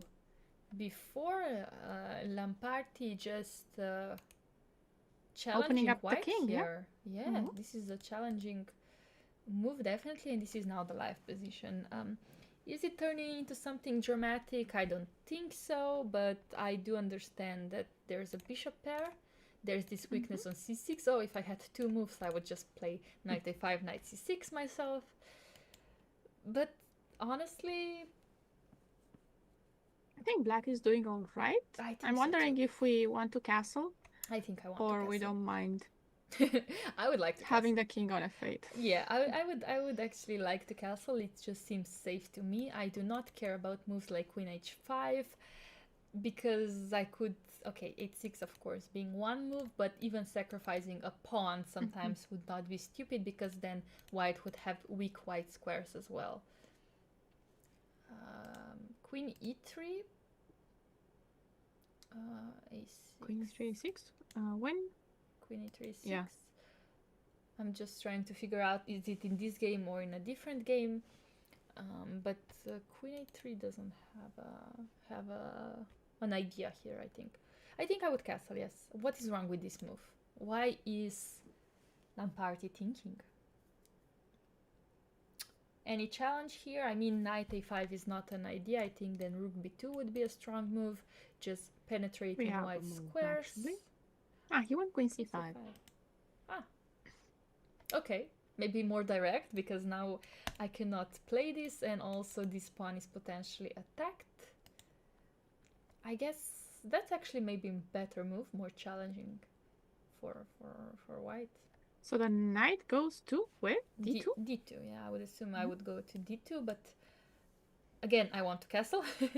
Oh, queen D3. Okay, this is also an option. Yeah. I was going to ask if queen D3 because maybe. Now this is actually a threat and I cannot castle because now this pawn is hanging. Okay. Wait a second. Does f5 work? No, knight d6. You know, knight d6 always. Yeah, always. You know what? I am actually thinking about playing bishop e6. And put your king on... Yeah, where you put it? I want to put it on e7 and then suddenly rook d8 is a huge threat. I like also the potential of rook b2. Also, this would be a very, very strong idea. And in case you go knight f5, I will in fact take it and go rook d8. And I don't know how your king is being protected eventually. Okay, queen c2, but also c3 will be hanging. Maybe it's time to bring that bishop from g7 into the game. Yeah. Somehow, maybe bishop h6. What's wrong with bishop actually, h6? Yes. Because if castles, then we have rook d2. Yeah, absolutely. I think yeah, this is tough. Wow. Okay, so yeah, I would definitely consider this move as one of my top options right here. I would. Yeah, I don't know. What about you? I liked what we had before on the board. I want to get the pieces out as well. Maybe, okay, I don't think it's necessary to start with king d7. Now that we saw the idea with rook d8. But okay, maybe. Fair, actually, yeah, you have a point. Maybe it's not so... It's not so... No, but knight e3? Yeah, knight e3? I think knight e3 is very strong here, yeah. Knight e3 doesn't look good. Yeah, so maybe after bishop e6, I could... I think knight e6 would not be a good response, so maybe knight e3 immediately, but I don't think we really care much, right? We could... maybe now you can castle? No, never castle. Forgot about h7 for a moment. It's with a check, so it's slightly uncomfortable, right? Yeah. Maybe this is what white has in mind. Do you think we could still go for king e7? You would still want to do it? Wow. You know, I would maybe put this rook here, actually. Because then... I don't know. I think I have more options. This looks a bit... It's probably not bad, though. It's probably not bad. After c4, though? Okay, you start with c4. Yeah, and whenever you go for this, I now go here. And now I have this very stable piece on d5, which I have to take that piece that you have on d5. It's a bit annoying. And I don't know if I have to. I think I take with a bishop, yeah. I think so. And then I castle thought something and like this can happen. I don't want to maybe play king e7. Maybe can I start with this? I just wonder how you will respond. I don't think you have many options. Yeah, queen c2 looks like... Yeah, but you know, now we're doing something we wanted to do before. The bishop h6 idea. Okay. Knight f5. Okay, takes, and whooply, and whooply. maybe rook to d2. I don't know which is better, probably with the rook. I think I'm forcing you to take, because otherwise you have a checkmate. Okay, you could give me a check, but honestly, I really do not care about this check very much. It's not going anywhere. Should I? Even after this, I could consider playing that. Oh, I like it. What? I don't know. Is this? Wait, I take? And I go here. And queen e2 is just made? Okay. I don't know. It just looks fun to me. Maybe you have queen. No, you can. h4. I don't think you have anything. You have queen g2 as well. Okay. Yeah, two checkmates. It's not just one checkmate. I don't know. Looks fun. Just something to think about, you know. But yes, I think. Maybe I have a perpetual in the end with queen b4. No, wait. No. Come on. Let's see this. Okay, maybe here you could actually play queen b4 immediately, though. No, okay, let me take the piece. Okay. Let me see if I have the perpetual. Okay, queen b4? Queen b4, yeah. I go here. Queen b8. Oh, no, you go to b8. Wait, okay, let me think of it. I don't think I have a choice anyway, but I'm trying to see. No, come on. Yes, no way. I saved myself. No. Yeah, I have. But no you have choice. gone to d8? No, can. right? Because it's But then yeah. But then I come back or something. I don't know exactly where you go. Let's say you go here. What right? about queen b7? Okay, b7, b or there, yeah. No, come on. Yeah, that was disappointing. But this is not on the board because after queen d3, actually, black decided to castle. Okay. Just giving the h7 pawn for no reason. Hey, come on. Well, I think maybe, would it be that the bishop can be sort of trapped? Let's see. Bishop h7, king h8. And let's say that I play... Can I go knight e3? Knight e3. Can I? This was my plan all along, to put my knight here and have a stable piece on d5. But so if I go bishop b7, yeah, I was thinking about the same thing. Okay, let's say I castle. Could castle. Yeah. And now I want to try something with rook d8 or queen c6. Queen c6, you have f3, no? I do have f3, but I don't want to play f3. Yeah, so maybe. Can I? Sorry, can I try with this? Rook d8.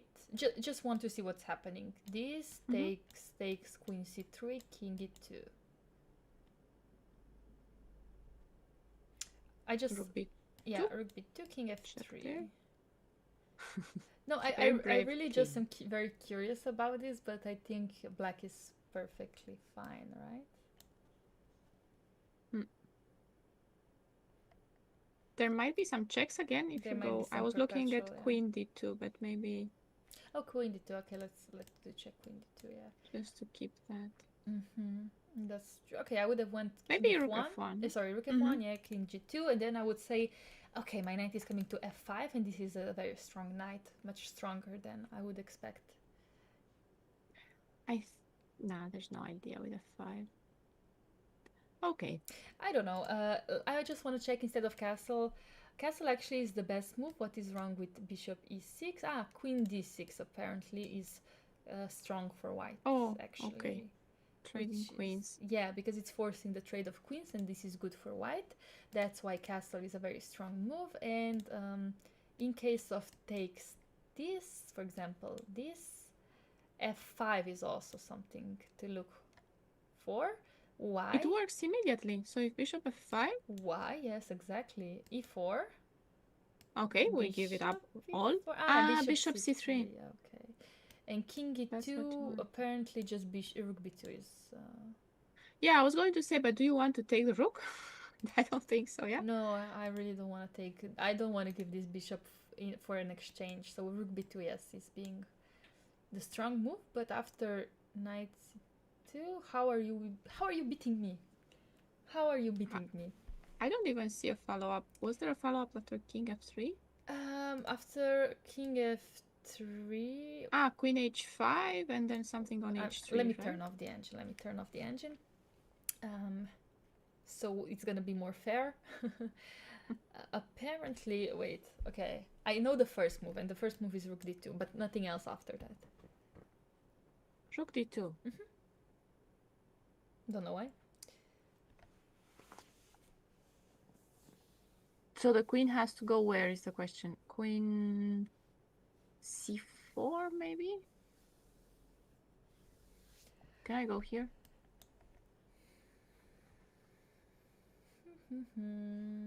Yeah, I just want to say this is not obvious. I was looking at this check, right? Yeah, queen. Let's Makes go sense. here. Yeah. If you go g4, I have queen h3. If you go king Correct. g2, I have bishop h3. And then I'm taking this, I guess. I would assume. And then it's over.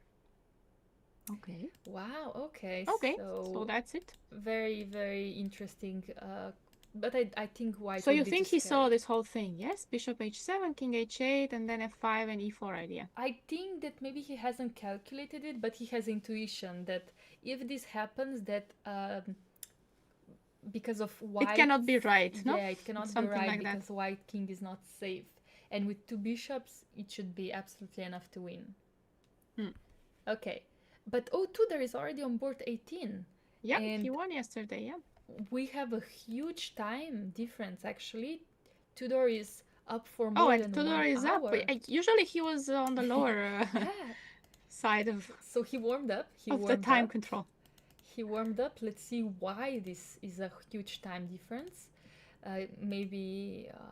okay, let's see what happened. Oh, knight c6 here was a surprise from Tudor, so preparation. As well, surprise, because this is not one of the top moves here. It's knight d7, it's h5 or bishop e7. So knight c6, let's see what is happening here. And knight e7 novelty. Novelty by Tudor, still in his preparation, and after a long castle, d5. No, he must have had this all prepared because look at his time and look at his opponent's time. Exactly, look at his opponent's time, just thinking 20 minutes. Going for bishop c5, okay.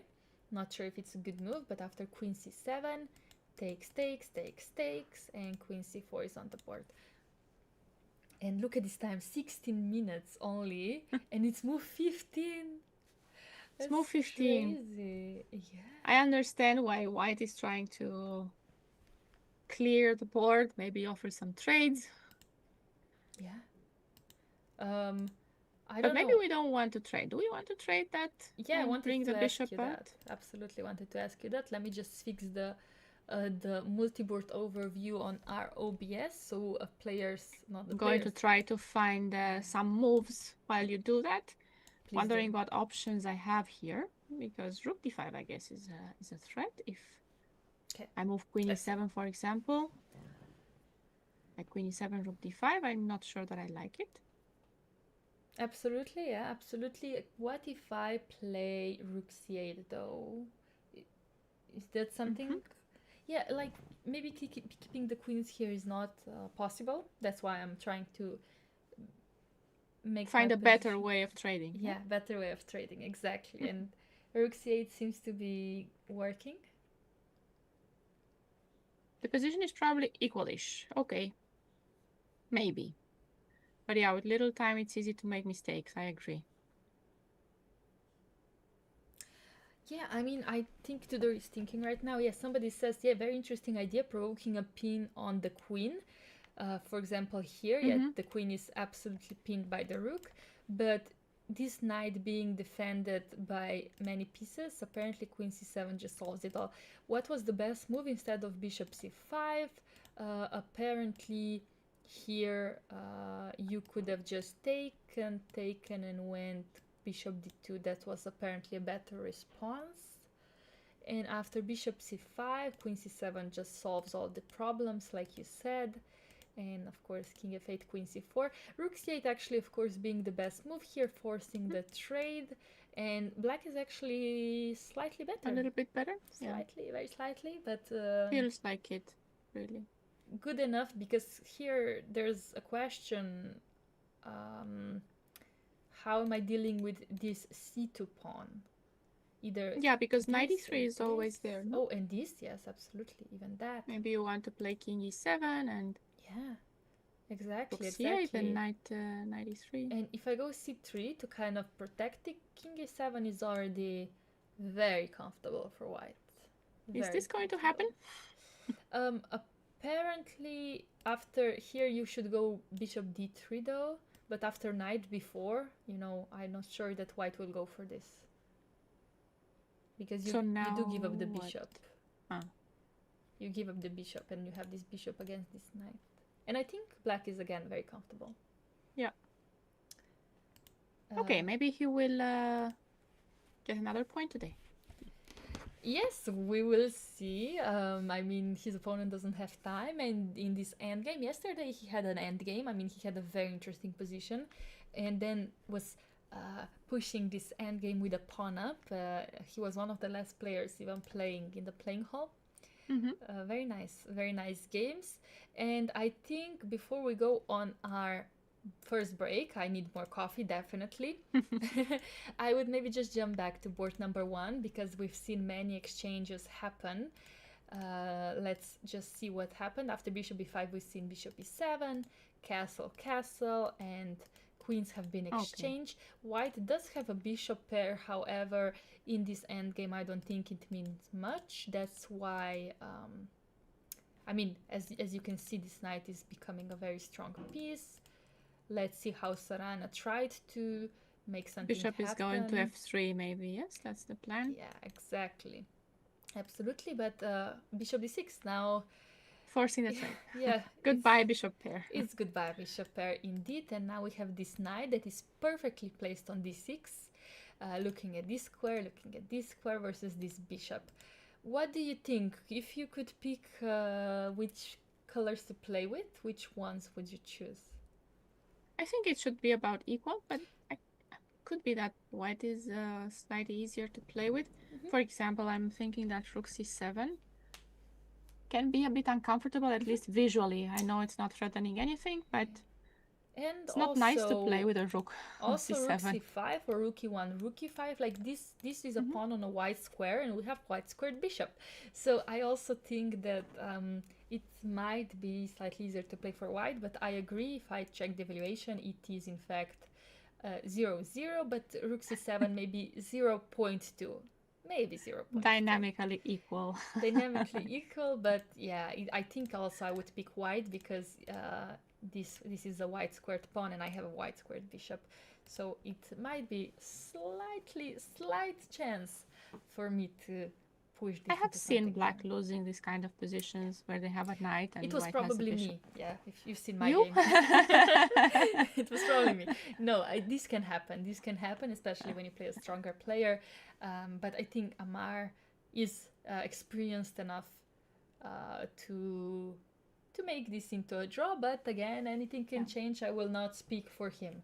Anything can happen for sure. And yeah, I think I'm ready for my first break. Are you? Yeah, let's go get some coffee then. Let's go. Let's get some coffee, and you guys stay here. We will be back in about 10 minutes.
And welcome back, everybody, to round 5 of Aktobe Open. While we were gone, I see something in Sarana's position has changed, and I'm curious, Raluca, what was it? I don't know, but let's see. How did I guess the rook went to c7 and as we predicted, and white let go of the d4 pawn. So that was around move 20. Yeah, right, Yes. right here. So maybe something with knight b5 happened. Yeah. So let's see. Let's see. First f5 happened, forcing the bishop to come to f3. But that means we're losing a pawn, either this one or this one. Right.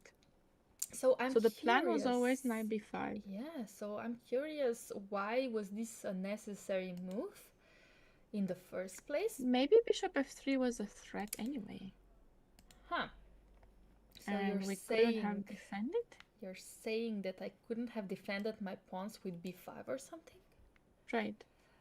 I don't know. Because in case of bishop f3, now knight c4, and in case of rook c6, I just assume a5, and somehow I am gonna be stable, but maybe not.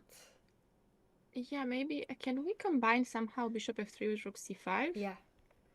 Actually, that's a very good point. We could try to do something like this.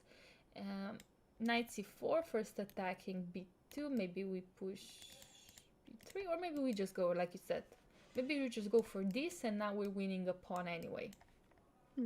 So maybe this is uncomfortable for black completely. So f5. Sorry, yeah? Oh, sorry. Oh, no. No, I was wondering if I was wondering if in our line knight d2 was ever good to insert, so somewhere where the bishop's like around here, yeah? Here? I don't know if knight d2 can be inserted in any moment. Okay. That makes sense. I understand, but for example, after rook e1... Yeah, we still lose b5, no? Let's say that I do get these two pawns, but I think after rook e5... also... Yeah, I cannot defend b5 to begin with. Yeah, I think this is again difficult, so maybe Amar has something else planned after f5. Let's see, knight b5, saying, okay, take my pawn, but I take d4 pawn. So this looks good, but after bishop h5, some rook d6, rook e1, now rook is coming to... Was there any threat, Laura, on bishop h5? Sorry, let's actually, that's what I was also thinking as well. Because could I... so does he just want to stop rook f7?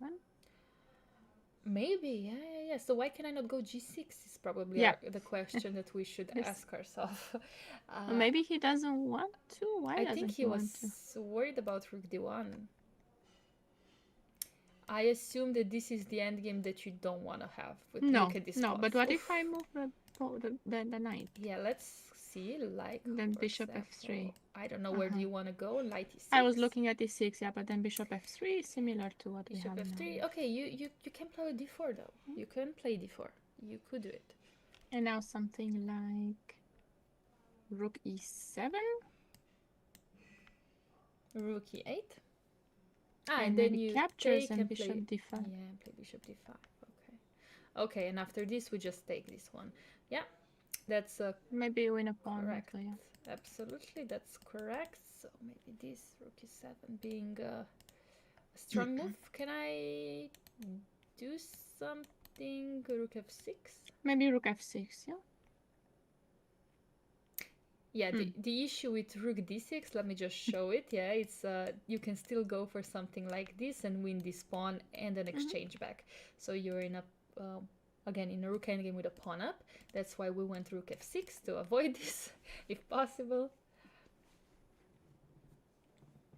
And yeah, I don't know how exactly. Maybe rook e1. Yeah, but it doesn't feel like rook e1 move the knights. Yeah. Simply. Can I go to here? Yeah, you can. It doesn't look so bad for black. Honestly, I think I even like it with black pieces now. We must have missed something, right? I think we missed something, absolutely. I don't know exactly where. So white g6 is not something that we would want to play. I think rook d1 is correct. It looks like a good move. And after knight e6, maybe we start with something bishop like... e2? Or bishop e2. You want to go bishop e2? And you're attacking a6. Okay, but after rook d6 or something similar to this. I'm sure the engine would say, obviously white is much better here, duh. But right now I don't see it yet. Maybe rook a7. I don't know, knight c5 is always there, right? Okay, so or bishop c4 now? Can I go even bishop c4? Rook d8. Bishop c4. But rook d8 is just cute, but I don't know if it does anything. I don't think it does much, to be completely honest. I agree. I think, I don't know. I'm not sure. Maybe just rook b6 or something. Not sure. Maybe this. I know, knight c5, rook c6. Is it? I don't. Maybe rook c6. Again, we have to be slightly careful not to forget our bishop. Yes, right. Let's not forget that it exists. So at some point I have to just move it. I don't know where. To e2. Okay. No, but to e2. I mean, I was looking at forcing a5, and now, it's no. Now it's, rook a6. Yeah, maybe rook a6. Again, like, I think this is fine for white, but it looks slightly fine for black, but maybe it's uncomfortable. Let me just see. Yeah, this is actually 0-0, obviously. But rook b8, see, like, it's just uncomfortable for black. That's what actually we're trying to prove. I wonder, can we check if g6 was a good move, actually? Yeah. Okay, g6 apparently is the second best move, but after rook d1, knight e6. Let's see what we are missing. Bishop f3, d4, and now bishop e2. And now, you're attacking and threatening bishop c4. That way. I was trying to do something like that, but Okay, so this is actually the reason, and that's why he didn't go for g6. He went for rook d6, but after rook e1, now having this huge threat, g6 wouldn't do much. We would still go rook e7 because, oops, we're gonna get a checkmate.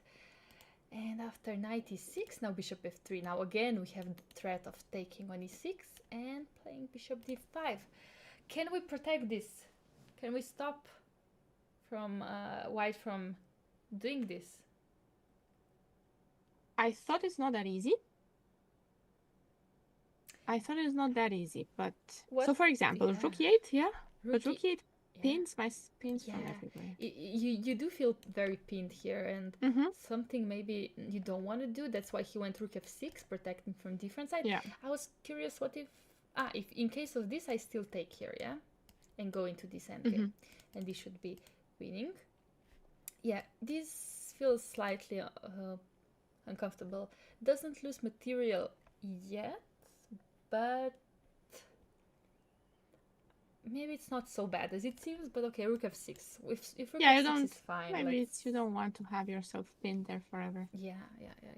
If rook f6 is fine, let's go for it. But b4 suggested. I don't know if here or in another line, but I think b4 is an idea, Yeah, I think it's definitely an idea. Why didn't he go knight c5 instead of rook f6? That's also a question. But I think just because of rook c7 and rook e7. No, yeah, I think just because of this. However, knight e4 could block white from entering the black's position. So, not so simple. That's actually a very good point. Not so simple. Now I would need to move my bishop. I don't know exactly where. Maybe d1 and forcing f3. But this doesn't look too bad for black, especially because I have rook f7, rook f8. So we don't have time to play rook c1, you're saying, no? You want to play it now? Maybe. Try to double up, but it's so slow. It looks so slow, I don't know. d4 even looks scary now. It looks slightly scary. Maybe my king is close enough, but yes, I don't. Knight c5 actually being a very good option. I do agree. When under attack, counter attack, Right. Chess So we is must have simple. had something else. Why didn't he go knight c5? I just want to see this position again. Yeah, let's think about it. I think I have to. So there's rook c7, rook a7, rook b4. We could go rook e7, but I don't know. Does that change much in my life? Yeah. Because knight e4 and nothing is threatened. And I don't even need to go knight e4. That was just because there was a threat of winning the knight after rook c7. I thought we wanted to close the file. If rook a7. Actually, I was hoping that maybe after rook a7 I could play something like rook f7, but you're right. I think rook e8 then is very strong because of this. And again, rook e7. Yeah. Okay, so maybe the idea is actually, as Vasily is pointing out, rook c1 and rook c7. Some different direction. Actually, that's a very good point. That might be a very strong point, actually. And you're saying I cannot stop you. Funny. Very funny, yeah? Even if I decide, wow, okay. I wanted to play something like this, but still after this, I cannot protect g7 because I guess something like this would happen anyway. Followed by something like that, I assume. There's also rook g6 on rook e7. And just to protect. Yeah. Since there's no rook d7 yet. Absolutely. However, I want to trick you somehow. Something with bishop d5 and bishop f7, no? How is it going to happen? f7, yeah. Something. I want to trick you in any possible way I get. Maybe even h4. I don't know where the rook is going. Maybe even h4. Okay, d3 looks a bit scary though. d3, yeah. It looks slightly scary. And after this, okay, I start with d2, forcing bishop f3. And now I would not be so sure of what is happening. Would not be so sure. Okay, it's too confident h4. Honestly, I think this is a very complicated position. Would you mind if I check the engine? If knight c5 is a good move? So knight c5, the problem is in fact rook a7 because after we played something like... Did we play d4? We played rook e7, we played d4, yeah. This and apparently rook... Yeah, even h4 actually here is good. Right away, yeah. No need to give the check, right? Yeah, and after this just h5, forcing rook g5 and now h6. h6? Yeah. Yeah. Wow. Okay. So it's an awkwardly placed piece. So knight c5 then not being the best move, but actually, believe it or not, rook e8 is the best move. Oh, really? Yeah. It looks so visually strange. It does. It doesn't make much of a difference between rook f6, but also we didn't check knight g5 was also a good move. Is the eval bar... Okay, now it's changed. For a moment, the eval bar that I see, this very small one, tiny one, to the left side, it was very happy for white. Yeah. I didn't know if that was correct, but... It's +1, I think, still. Let's see. Actually, let's see what's happening in the live position. Rook f6. So, very, very comfortable for white. And rook e5, d4. King f1. Yeah, so king is very close to this pawn. This pawn can never promote because king stops it, and then it just seems like, again, black is very awkwardly placed. We want the king to be on d2, right? In this position. Absolutely, yeah. d2, so d1. I will take. Should we still go? Should we still go? You want to go d3? I mean, you can play it, but I think this pawn will be much more easily lost than in general in this position. Yeah, it could be. Could be that I'm just going to lose it. Okay, I should try to get my knight somewhere, but now there's always this. And rook e7 is the bigger problem. I wanted to play h6, make some space for my king, get it out, but You can try, but I think you're gonna start dropping pawns very, very easily. Okay, so let's keep it here. Yeah, but I don't really have rook f7 either. At least I think not. Yeah, I think this is already very hard, honestly. I think Amar will feel pressured. I think this bishop is just much stronger than the knight. Mhm. Also, given the pawn structure, I don't have high hopes for black. You can Maybe he try, will but defend, yeah. you can try, but I think Sarana, being the tricky guy and all, he won equal endgame, two bishops versus bishop and knight with some pawns on the board. You know, this one might be even more smooth for him. Yeah, it's more difficult for black to figure things out here. And there's always this bishop d5 that's annoying me a lot. So if I try to trade this rook, I don't know how I'm going to deal with the bishop d5 ideas. The pawn on f5 is hanging as well. I don't know how to make it work. Absolutely, yeah, absolutely. And for example, if yeah, here the pawn is hanging, so we cannot probably play knight c5, right? Or we could still play it. But I think we check first and then we win this pawn. Okay, yeah. Something like this. Yes, and in the previous scenario, there was a question after this. Yes, this is just extremely strong for white. This is just extremely strong for white. So, yeah, king f1 on the board. I think the evaluation is around +1, +1.5. Engine, of course, changing his mind, as they sometimes do. But let's just say very comfortable. But who is not comfortable? I think it's Ceperino's opponent.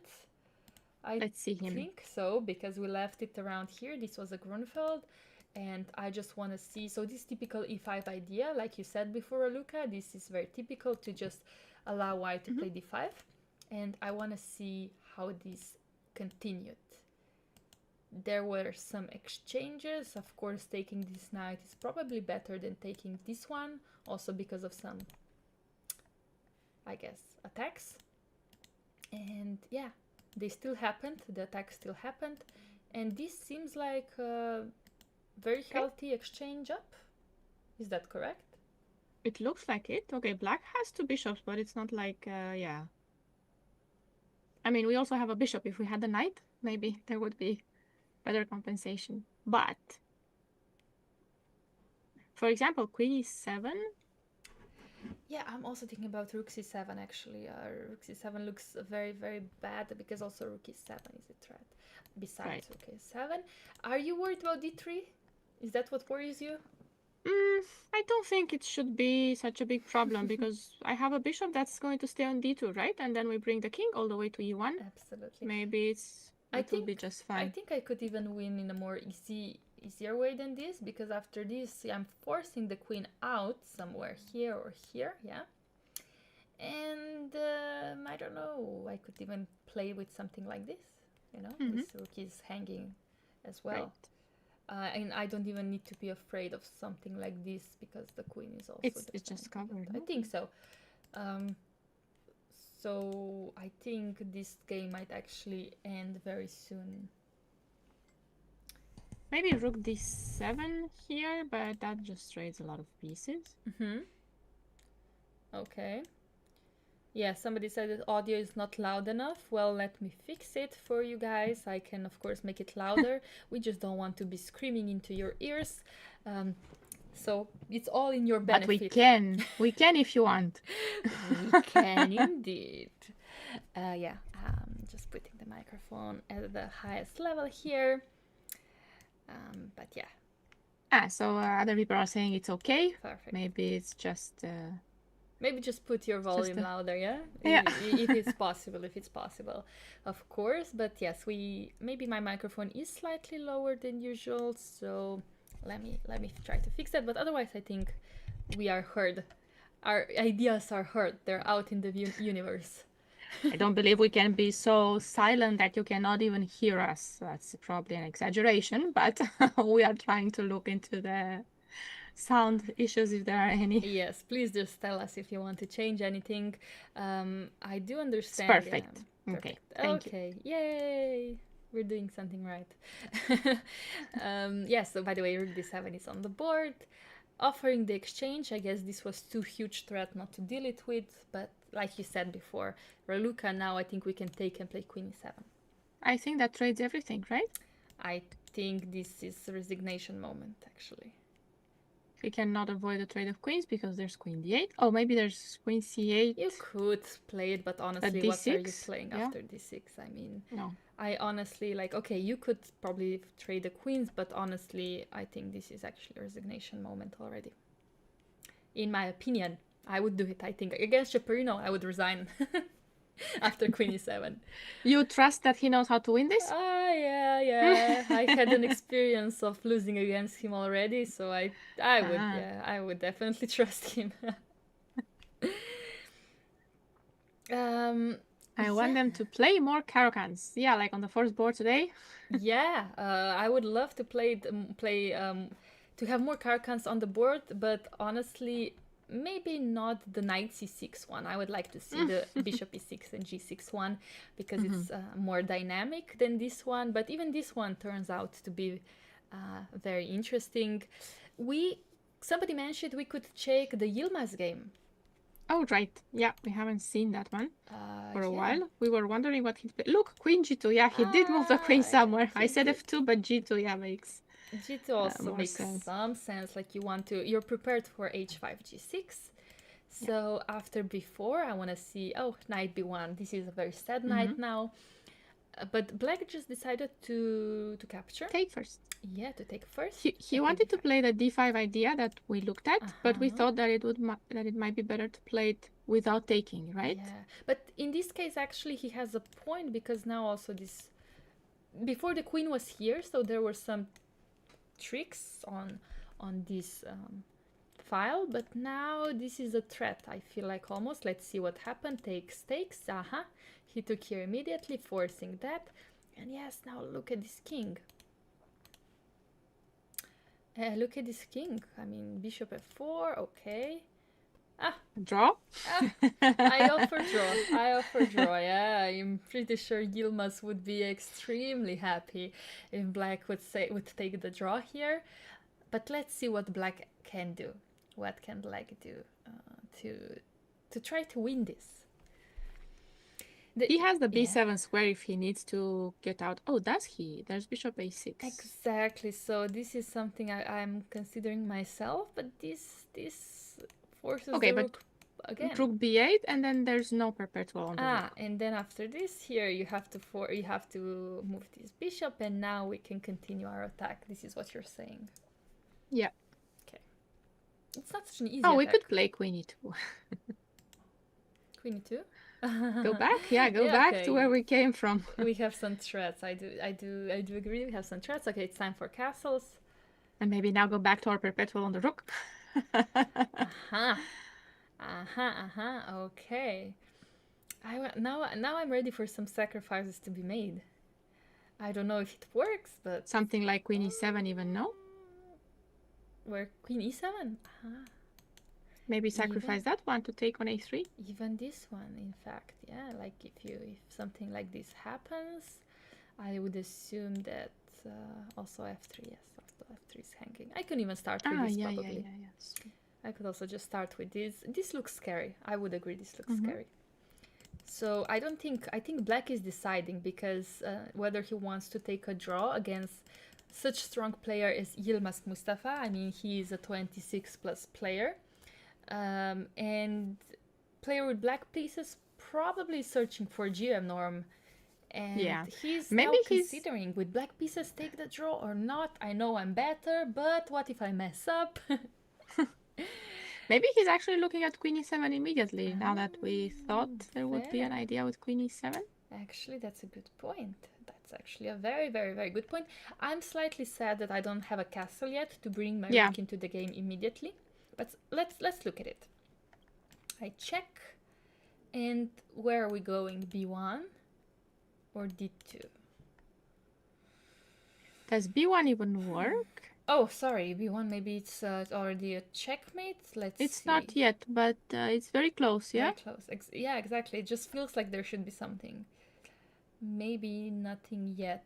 Maybe nothing too bad yet. Maybe take the bishop. And take it here. True also and the king is on b1. Also you're gonna you're gonna have knight a4 also. Knight a4. Oops. King e7 helping me out, no? Yeah, no, you're right. I feel a bit hopeless. It all looks very slow for white. I agree. Everything here looks very slow for white. I love Queen e7. If Queen e7 works, you know what? Go for it. Go for Should it. we also look at King d2 just to see if Perfect. if we can find any attacking ideas there? Yep. So you're always tempting me with this move. This is always very, very tempting. However, I would prefer to take this one. Take the bishop, yeah. Just as soon as possible, I want to get my rook into this game. I don't even know how would white respond, to be honest. It looks slightly maybe awkward. bishop d3 to get some pieces out and prepare the runaway. Prepare a runaway. Okay, okay. The escape to g3 in h2. Yeah. Okay. You know what? It's a very, very good point. Yeah. In case of castles, maybe you just go h5. Yeah. Oh, I can even attack, you think? I think you can even attack a bit when you're ready to do so, because I don't see also black being that fast. Queen e7 on the board.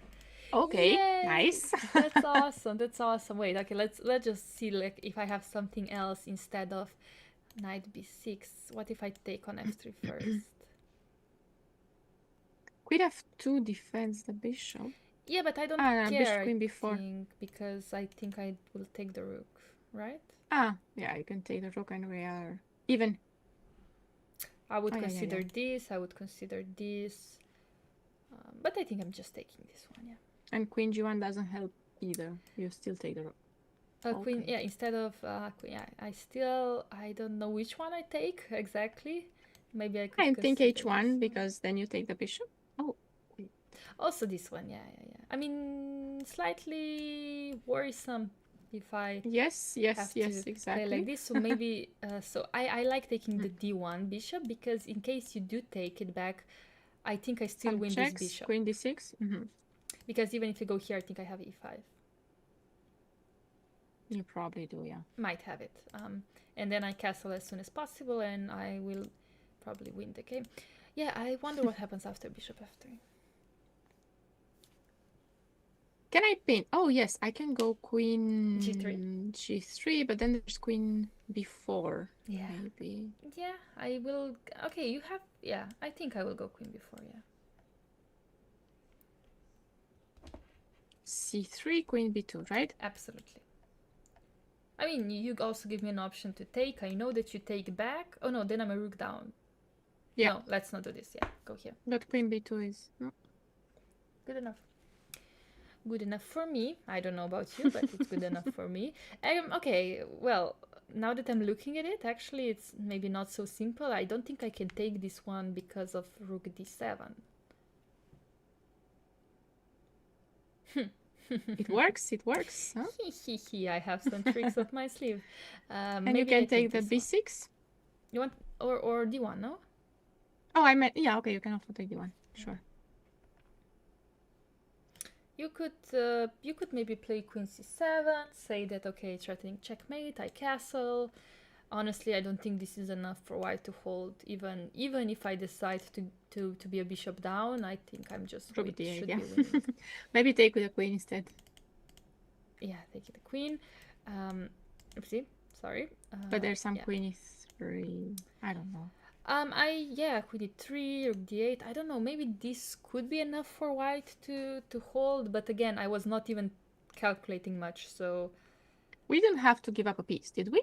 I don't think so. I just wanted to prove that maybe even this is good. But okay, potato. This looks queen g3 maybe is the most challenging response for sure, having some threats. This game will be crazy. For a second, I was wondering if we could even go for knight b6. Yeah. This was actually also one of my plans. I don't even need to take bishop anything. b5. Bishop b5, yeah, because now the bishop queen. b5. Also, queen b8 was also very. I was looking at queen b8, and I thought that maybe after king e7, rook queen h8, that queen is out of play for a while, and we can do something. Okay. You were considering like. But it's an exchange, not a rook. Okay. We're surviving. We're surviving. But again, For example, don't queen need to, d6 or yeah. Queen d6, bishop d3. Bishop d3. I don't like that. Yeah, that was the issue. I mean, you can go knight c4, but honestly, I don't know. This feels a bit. King. Oh no, I cannot go to c3. There's checkmate. No, queen b4. Yeah. I cannot go king here. d4. There's checkmate. There was king d4 in that position. Okay. Oh, there's no checkmate yet. E5. But yeah, okay, done. I think Found this does the trick. Eventually, so the only move being king e1. N5. Yes, 95. Okay, 95. Also that. Okay. 95. Also that. Now I am curious if this is winning.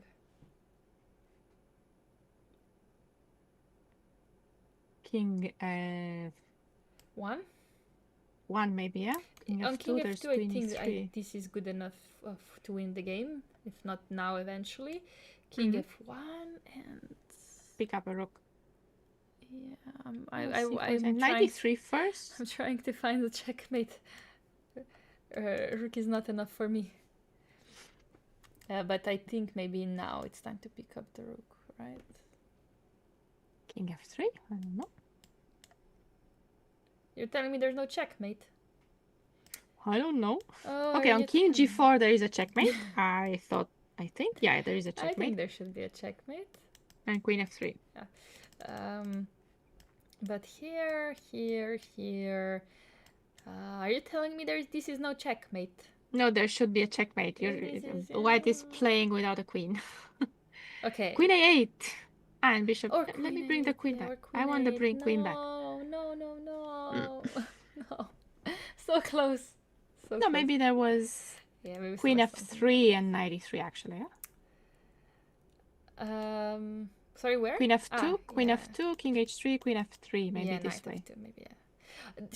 There should be. Knight f2, okay. Or do you want to go to e3? Or e3, I didn't know which one is. E3, yeah. We could go to e3. I don't know if it's a checkmate. Yeah, honestly, this is just now a mess, but let's stick to the game because after king d2, queen b4 was played first. So he didn't take on f3 and he didn't take on a b6. No, I would assume. What would I assume? Actually, I'm not sure what I'm assuming, but what is happening after c3? We have to... we don't have to give the check. But we want to give the check? Do we? Maybe. Maybe I was hoping that we pick up this pawn as well. Yeah, maybe we do, maybe we don't. Maybe. And now maybe you pick up another pawn? Do you think I should, go for it? I don't know. I think that I'm defended. I go bishop e3 after your next check. It's annoying. Yeah, I think so. I think not. I think not. So, I really want another pawn, no? You want the pawn, yeah. So if I take on d2 and here you still have this little idea. If I give the check, you're gonna come back. Okay. How are we doing? If black takes here, then okay, I guess takes and takes. This is 2 pawns. We could go for it, yes, but I think black has something much better. I think this is. I don't think this is drawish. Yeah.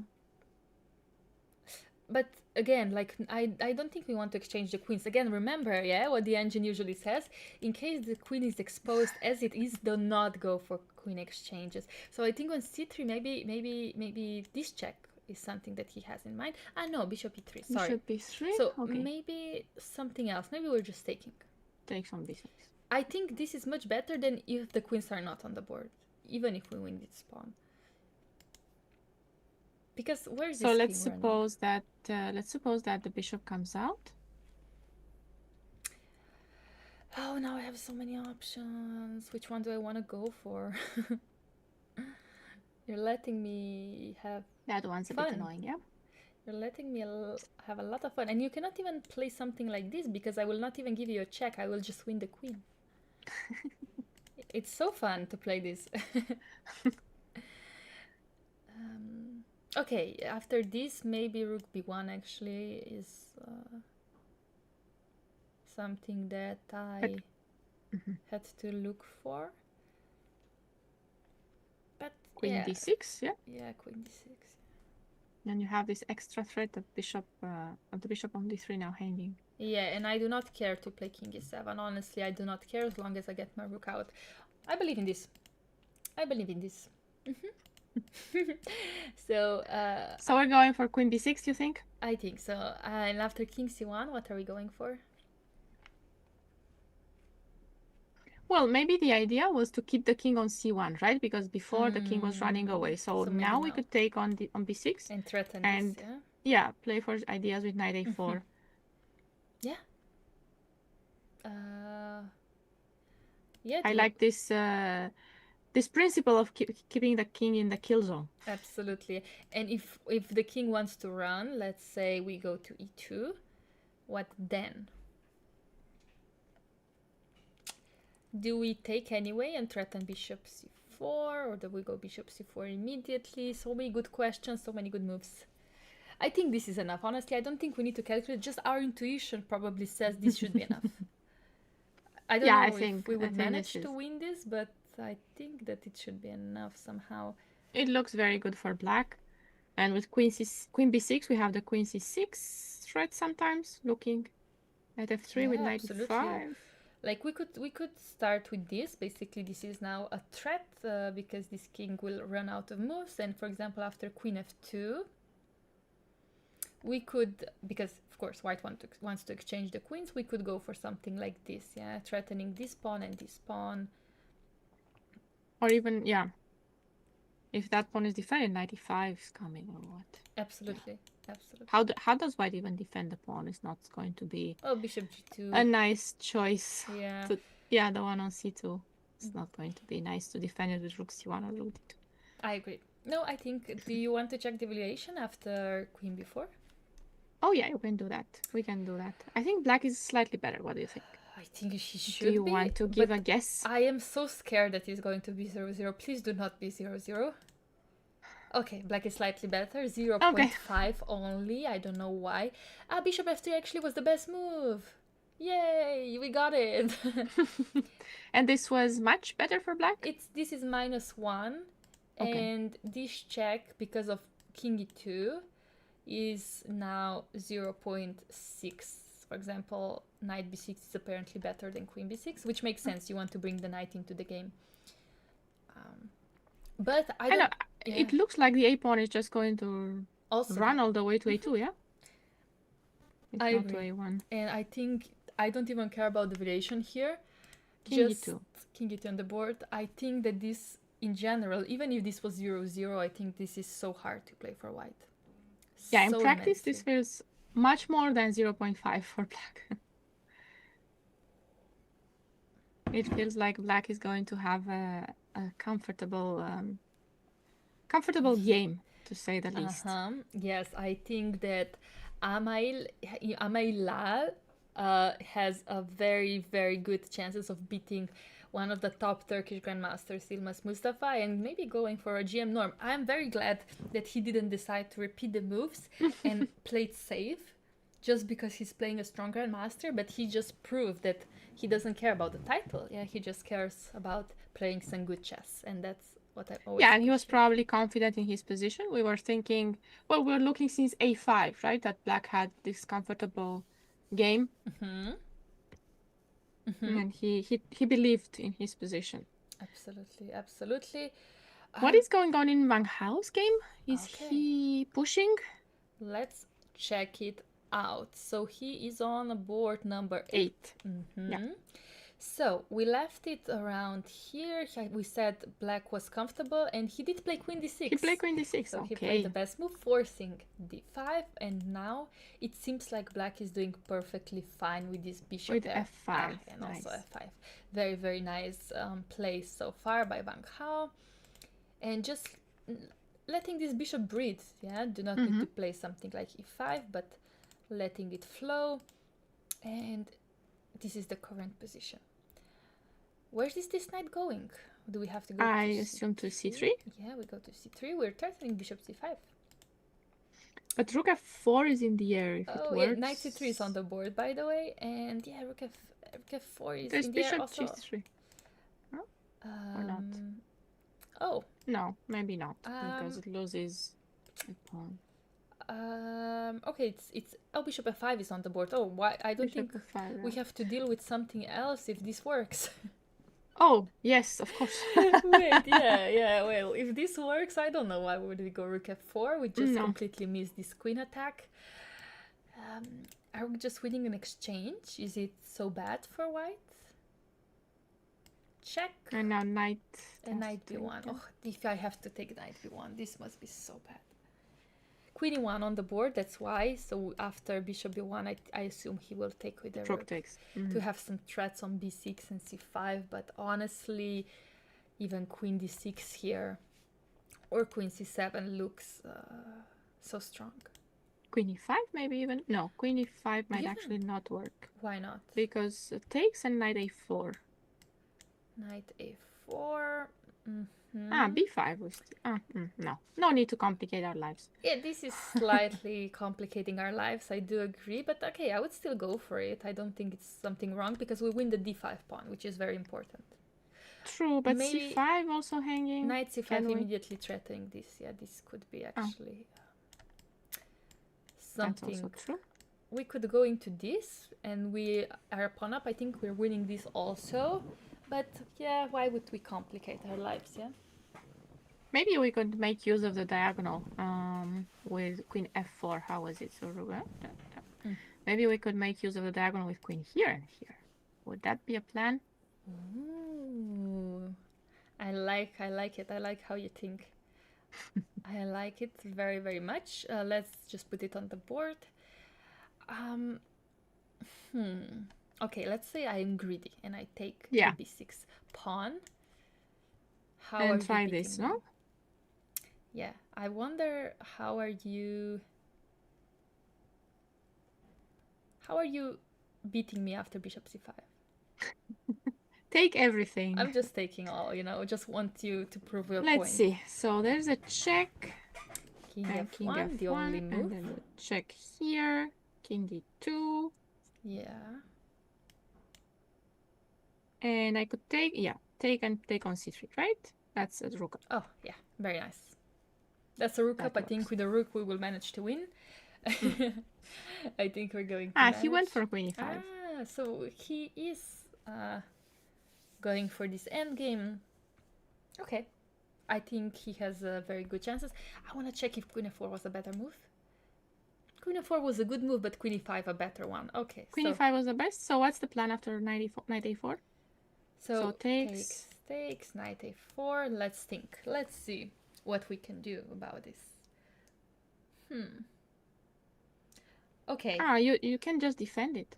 Yes. Bishop c7. I was thinking this is the worst case scenario because after this we just go rook b8. Rook b8? But then after after bishop c5, I'm not sure that this is so clean. I'm not sure that this is so clean. Can I go back? Oh, he showed us. He played b5. No, but he didn't. They didn't exchange the queens. He went knight e4. Okay. Yeah. So, I didn't see that. I know. I really want to figure this out, to be completely honest, because maybe it's just takes, and rook f4. And you pick up a lot of. And pawns. you cannot defend it, so I pick this one up and take e7, take d5. I don't take think a6. I don't think this is easily winning. Actually, I don't think this is winning at all. Maybe it is, huh? Or the other one, so there's no bishop b4. Okay, but there's bishop g5 though, and then I start checking you myself. I don't think this is winning actually.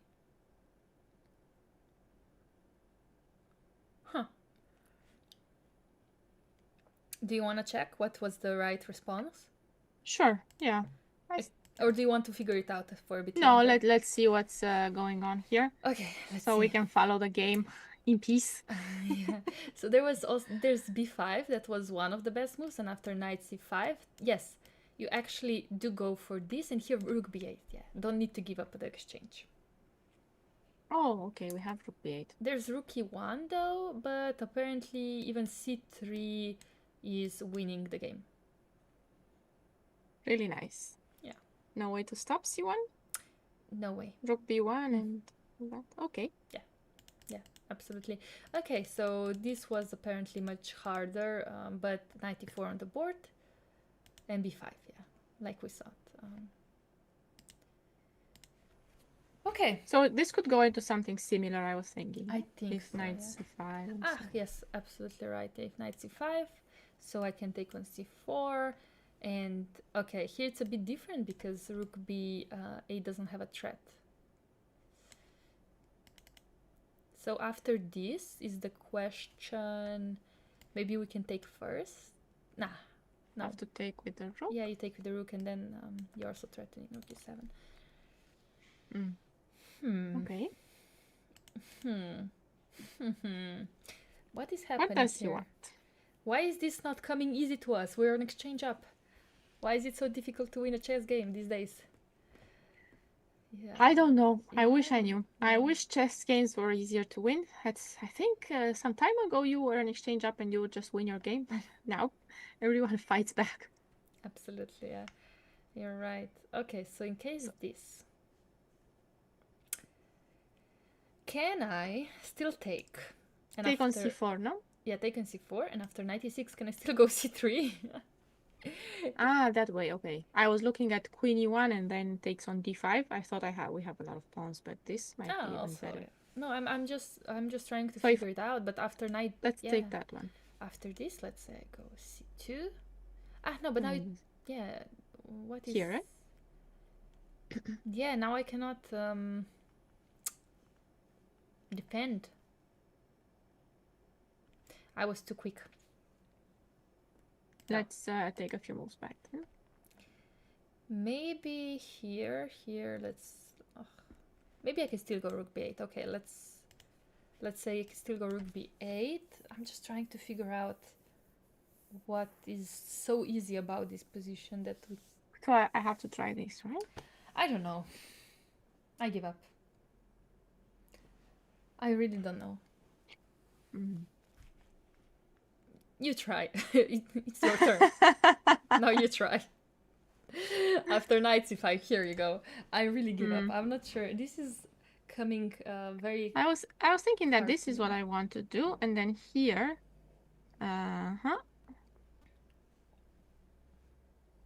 So what if I take?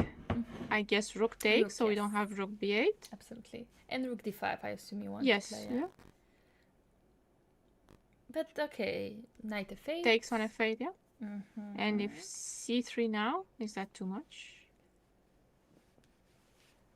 Knight e6 here, and maybe here. Yes, I'm not sure if this is enough, honestly. Because So maybe here. No? yeah.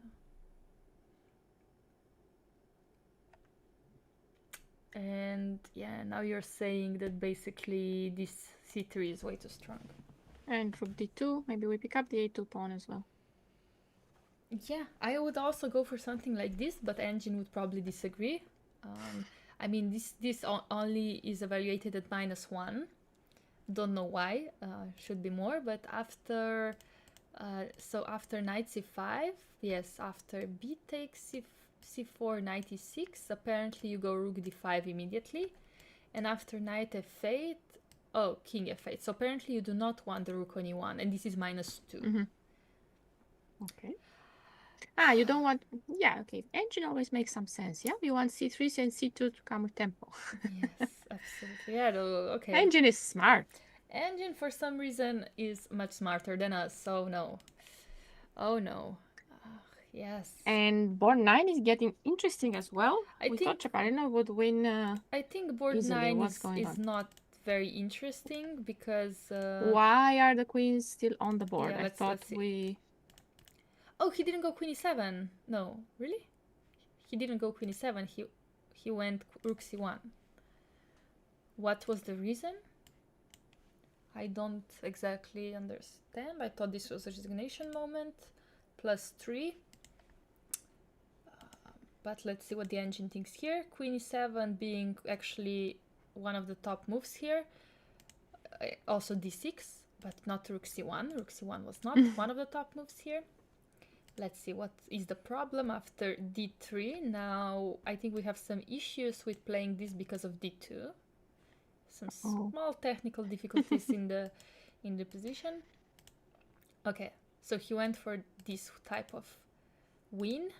h5. Okay, he's just gonna checkmate his opponent. Just giving a as we can see. He's just gonna give a checkmate, and now f6. Wait, so I have to return. And you're saying that Chaparino is struggling to win this game.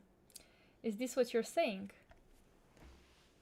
I don't see it as clearly now, no? So queen e5. The point is that we cannot win the bishop. He did trade queens, but he cannot take on c4 after pawn takes because d2. So the plan is different. Pawn takes and maybe, yeah, exactly, king g1. But, okay, you're saying that bishop a2.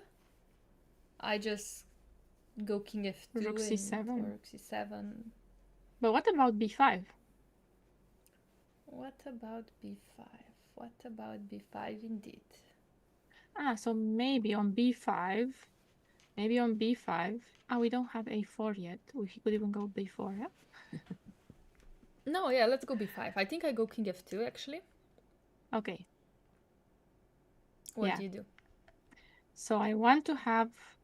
To be able to get after this pawn, because then a4, a6, you probably want to get the rook in, right? So let me go here. Oh, no. I don't think you can play this way, no? g3? But what is black supposed to do then? I was thinking... Okay. g5?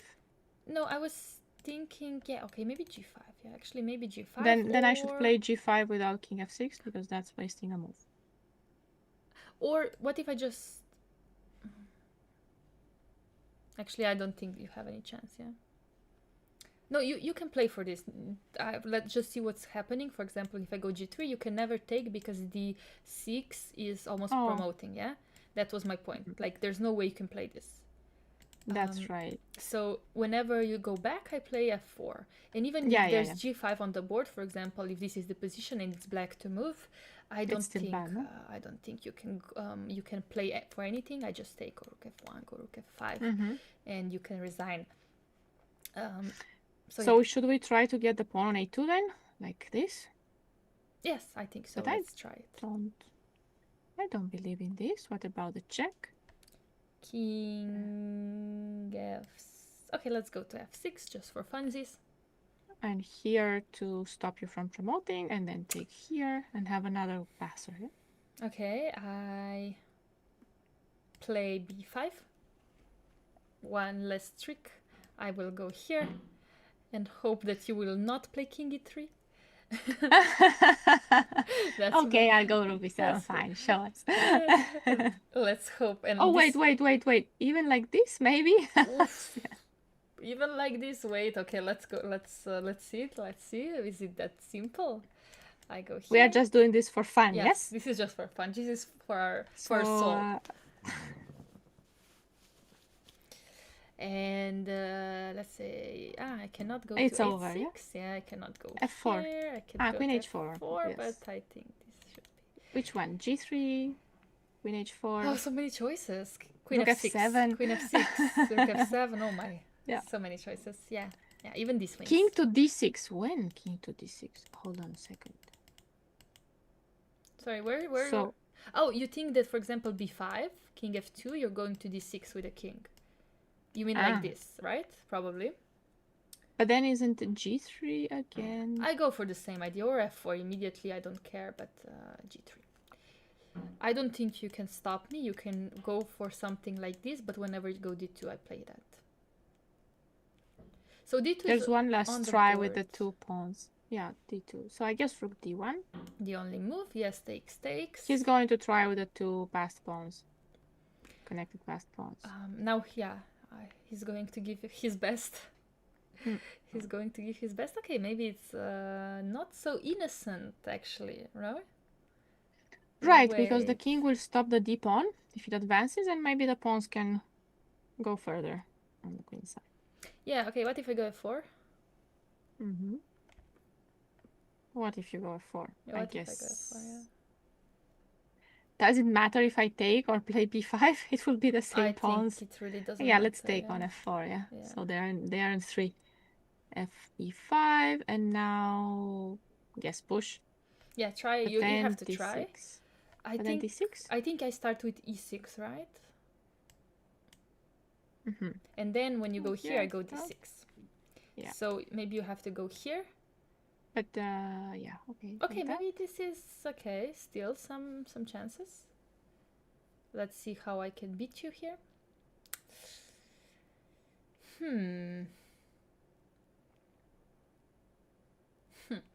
Bring the king? Is it too slow? I am not sure. Maybe it's too slow. No, I don't think so. You don't think slow? so? No. Okay, this. Takes this. Here, a2. Rook d1, I assume. Maybe, let's go rook d1, let's not b4, overthink it. And d6 and now. d6, bishop e6. Oh, you want to go bishop e6? No, I don't know. d3? I think this should be... Oh, just in time, huh? Like, there, okay. Even here. I was going here for the direct checkmate. You're going to see one. Oh, okay, so even easier, even more, even simpler, actually. Yeah, you're right. No, I just wanted to put my king on d6 and be like, hoo-hoo. No, I agree. I think Ceperino had a better chance to play. Oh, he went d6 immediately. Maybe he wants to play f4 like that. No, but he went d7 and king d8. Huh? What is Ceperino He has a different plan. What is Ceperino doing here? I like the f4 plan. G3 and f4? No, but why?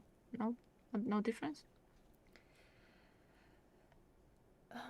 What? Sorry? You said? Yeah, G3 and f4, but maybe he wants like this? No, you're not making it to f7 to get this pawn? I don't like what he's doing. What about here? I just b5, no? Rook d6. Yes. Okay. If b5, he goes here. Okay, I guess so. I guess he knows a bit how he's going to win, yes. Okay, 6. Okay. He knows some chess, okay. He does know some chess, okay. I was too quick to disapprove of this maneuver, I agree. This is maybe slightly more simple, taking the 8-7. Oh, rook g6. Also. That's nice. That would be very cute if that was on the board. I think he will still go rook a6 and then I think so. a7. I would take these pawns. Because after this, he will, after a5. a5. Yeah. I mean, you can go for this, but... Nah, it's winning. Huh? Rook g7, no? Oh, you want to go rook g7? Yeah. Or rook, yeah. Rook g7, yeah. No, a2, a7. Queen. Oh, look, and you don't get. Yeah, but you don't get to stop h8. Look at that. Yeah, absolutely. Yeah. Okay, just having a lot of fun here. Actually, Ceperino thinking to either take this one or play rook a6. All of it is winning. I don't think we need to stay here much longer. Yeah, let's see a few other games. Absolutely, yes. I just don't know which one to go to. There's so many interesting games happening. What has happened on Yilmaz? Just out of curiosity. Absolutely, yes. Let's see. So after King e2, Queen b6 was actually played. Oh, so he followed our advice instead of going Knight b6, which was Stockfish's advice. So Stockfish advice is always better. Yes, do not follow our advice. Don't do that at home. Don't do that at home, exactly. Don't do this, yes. No, actually do it at home, but not at the chess tournament. Maybe like this. After rook h3, there was castle. Finally, oh, I'm so happy black castled. Queen f2, offering exchange of queens. Black will, of course, say no, thank you. And after queen d4, I mean, I feel like maybe there's some stabilization going on in white's position. But Maybe this pawn is just running, right? But now it's 2 pawns for the exchange, so rook on h3. Yeah, okay. Maybe it's coming back soon with rook h1. Yeah, I mean, I would, you know what I'm thinking about here? I'm thinking about a4. And in case you take, I want to go here. So I still have king Yeah. e3, and then there's queen c3, right? Yeah, I think so. Okay. So I like a4. Yes, a4 looks like a very nice move. And we should do it. We have a passed pawn, we should advance it. Absolutely, I think we should push it as long as we can for absolutely we go to a2. I like this a4. What about rook h1? Oh, stop meddling with your plans. Stop disapproving of my decision. No, you can defend, of course. Yeah, there's at least queen c6. Yeah, at least queen c6. I was hoping for maybe some bishop c4 again, but not. Nothing is calling me. I think queen c6. Yes, like you said. We have to be careful about rook a1. I do not want to lose this pawn at all. Rook a1, I think, has to be played to stop a3. If there isn't anything else.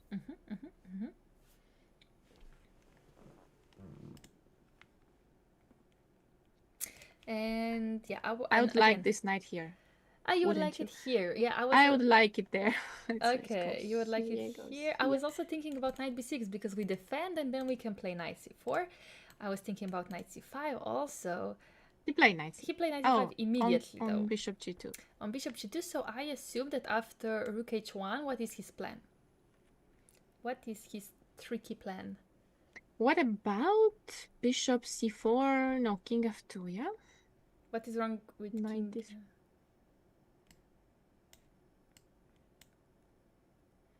And knight d3 doesn't work because he can take it. Yeah, just taking it, absolutely, yeah. What is his plan on rook h1, actually? Have to play queen a3 if nothing else works. Yeah, but why would I want to do this? I don't want my queen here, come on. Do you think he wants to exchange the queens now when he's ready to push? Oh, that might be an idea. I'm just considering. Good luck. Okay, yeah. Sheena. See you later. Yes. Good luck indeed. So, take. I guess I want to take, no? Yeah, takes. And king. Where does the king go? F2? E3. I'm gonna go to E3 to avoid any checks. And maybe you can now start pushing if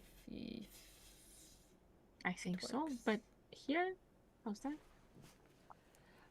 Yeah, this is a threat, no? Yeah, that's true. I mean, yeah, that's absolutely correct. Yeah, no, that will be an. I don't want to exchange the queens now that we have this position. I see that I do not want to exchange these queens because in worst case scenario, I think I give my rook for a piece and a pawn, and then you have to again play from the start. So I don't want this. After rook h1, I might have to go here.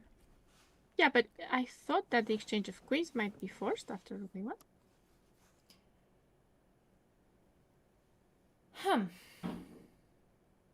Queen b4 looks like the only move, or am I missing? I'm trying my best to find something. Yeah. There's bishop c4. No, there's no bishop c4. I can take it and then take on c5. I need more coffee. Wow. Yeah, maybe okay. Now we go queen b4, but maybe this is easier because now our pieces are on better squares. But still, again, I don't want to exchange the queens. And rook h1 is on the board, by the way. I think black is messing this up. I think knight c5 was a bad move, and I am right. Here it's -2. Maybe a4 not being exactly the best move, but it was definitely better than knight c5.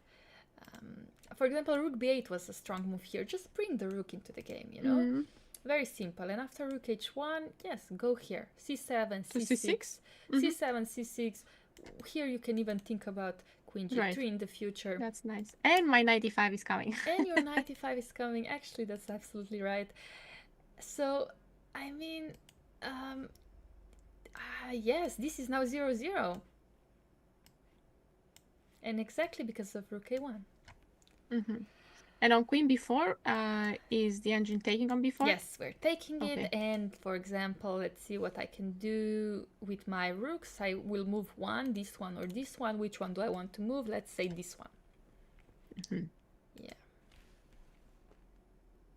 Unfortunately, b3 is not taking me anywhere. Just losing a piece. Just losing the game, maybe. Just losing the game. Yeah, no, this is Amilal just not playing his. I mean, I loved the way he played before, but knight c5, just one wrong move, and I don't think he's gonna win this game. I think white now could find sort of a blockade against the pawn. Maybe it's not enough to win or anything, but there will be some sort of blockade. Yeah, I think that Yilmaz Mustafa, now that he is out of the bad stuff, I think he's going to hold. We have a few results, Laura. Yes. We have Davtian, who drew Nogerbek on board 6. Okay, so let's just see the final position. So there was, I think, perpetual check. Yes. It was a perpetual because it looked like okay.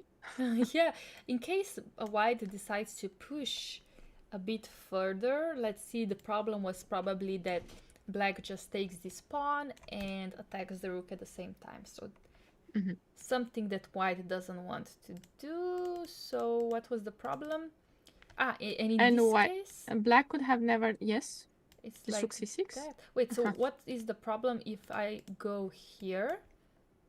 What is the problem if I go here? Is there an issue?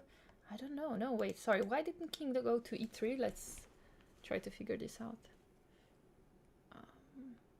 Maybe just rook d8 was good enough, no?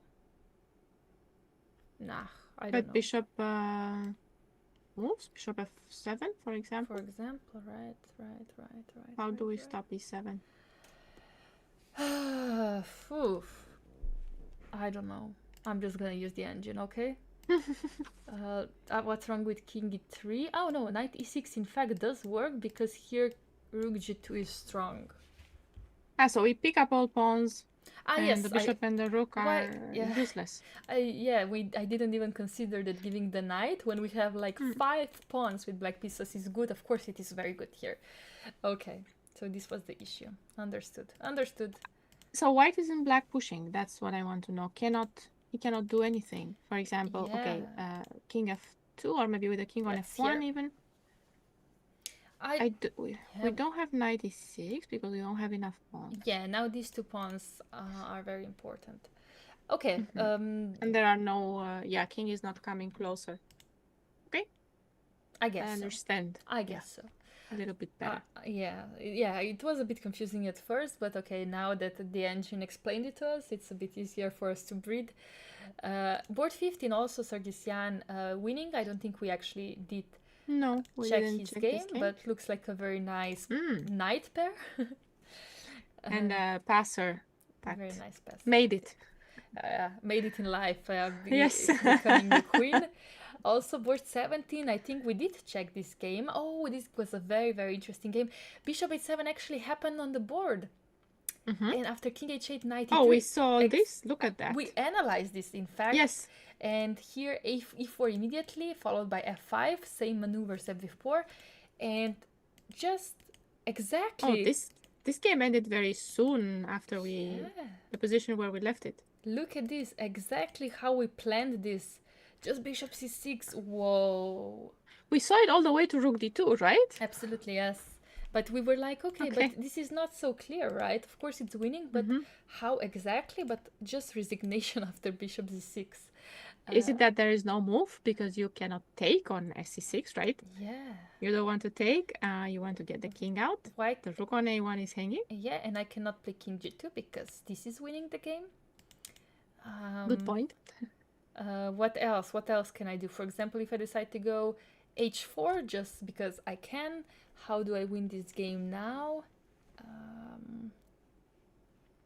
How do I win this game now? Okay, queen h4 maybe not. I was thinking maybe not like this. How do I win this game? Can the other rook join the fun?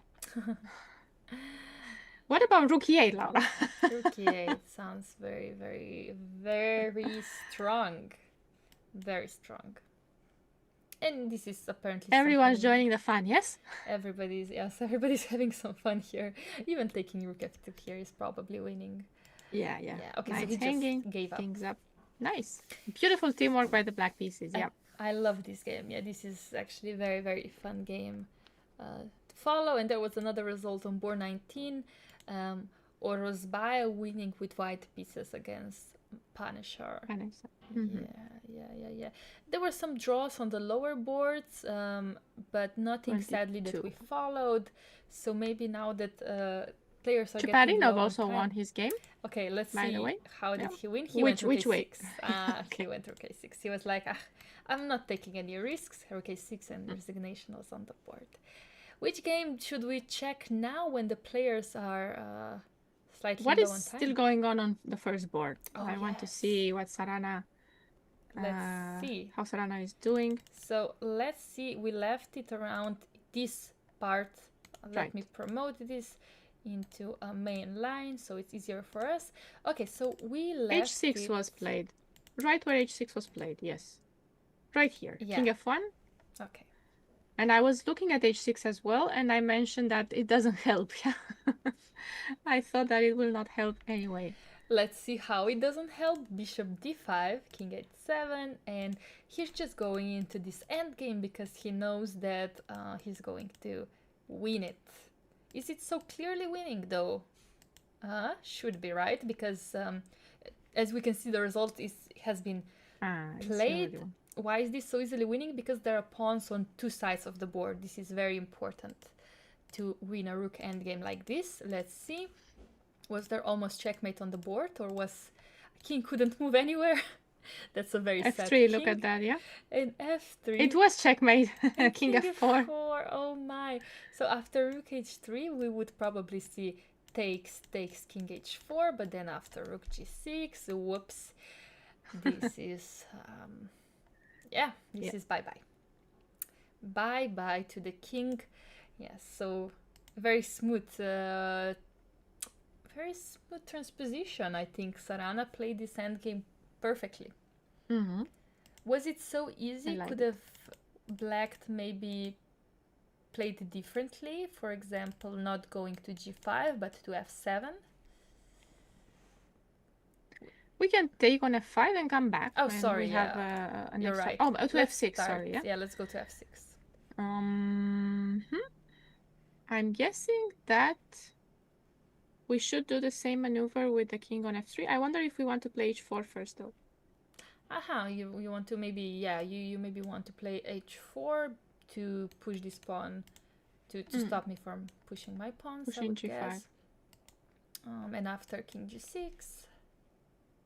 Maybe this is a better way to play try. For black, no? Yeah, and I'm just holding and holding. And you want to go e3 and f3 anyway, yeah. Yeah, probably. So king e3, king f4. this f3, and here. Okay, it's not. Could you play g5? Yeah, I mean, I think I would go h5 then, right? Yeah, and there's another weakness on h6 to take care of.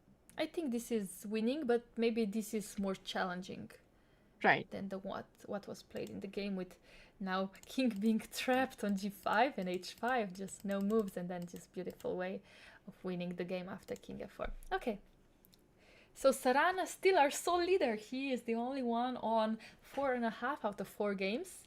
So after making a draw in the first round, he just warmed up or what? So yeah, he was just like, oh no, I'm not drawing any more games after the first game, and just decided to kill everybody's fun. Yeah. And also board number 2 has finished. It was in fact a draw at the end.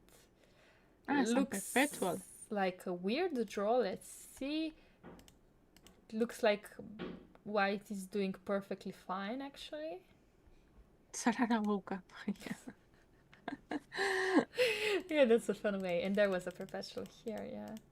Could I have stopped it instead of going queen c4? Knight d2 was actually +2 Oh, so Suiro missed the win then. Missed the win here, and just allowing the perpetual was a mistake. Maybe he thought that there was no perpetual after king h1, but there was probably a checkmate after king h1. It was just probably a checkmate, or I don't know. He might have missed something, or he maybe just didn't see knight d2. It might have been that simple. It might have been that simple. Maybe he was thinking about knight d4, but that is, of course, not good enough. Yeah. Of course. Well, it works. Oh, no, sorry. Yeah, it doesn't There's work. a rook on... It doesn't work. So does knight d4 also work? I was thinking because of this, but Knight of f3, course yeah? there's rook f3. So wait, why is knight d4 not working is my question. Tricky. Is queen d1? Oh, queen d1 is checkmate. Oh, queen d1 is checkmate. It is that easy, in fact, yeah? So Yeah. sometimes... That's why knight d2, because then you have knight f1. Okay, some small nuances here. Some tricks here, Yeah, see, be careful. And knight f3? Maybe he actually thought that this was dangerous, No, no? but queen f3, yeah? The rook on a3. Yeah. We were just talking about it. yeah. Like, it's so easy to miss something here when you're low on time. So maybe he just decided to play it safe, put the queen on f1 instead, but there was just a perpetual check. How difficult is it to find that knight move? I guess knight d2 in a game? I don't think it's difficult. Maybe he just missed something.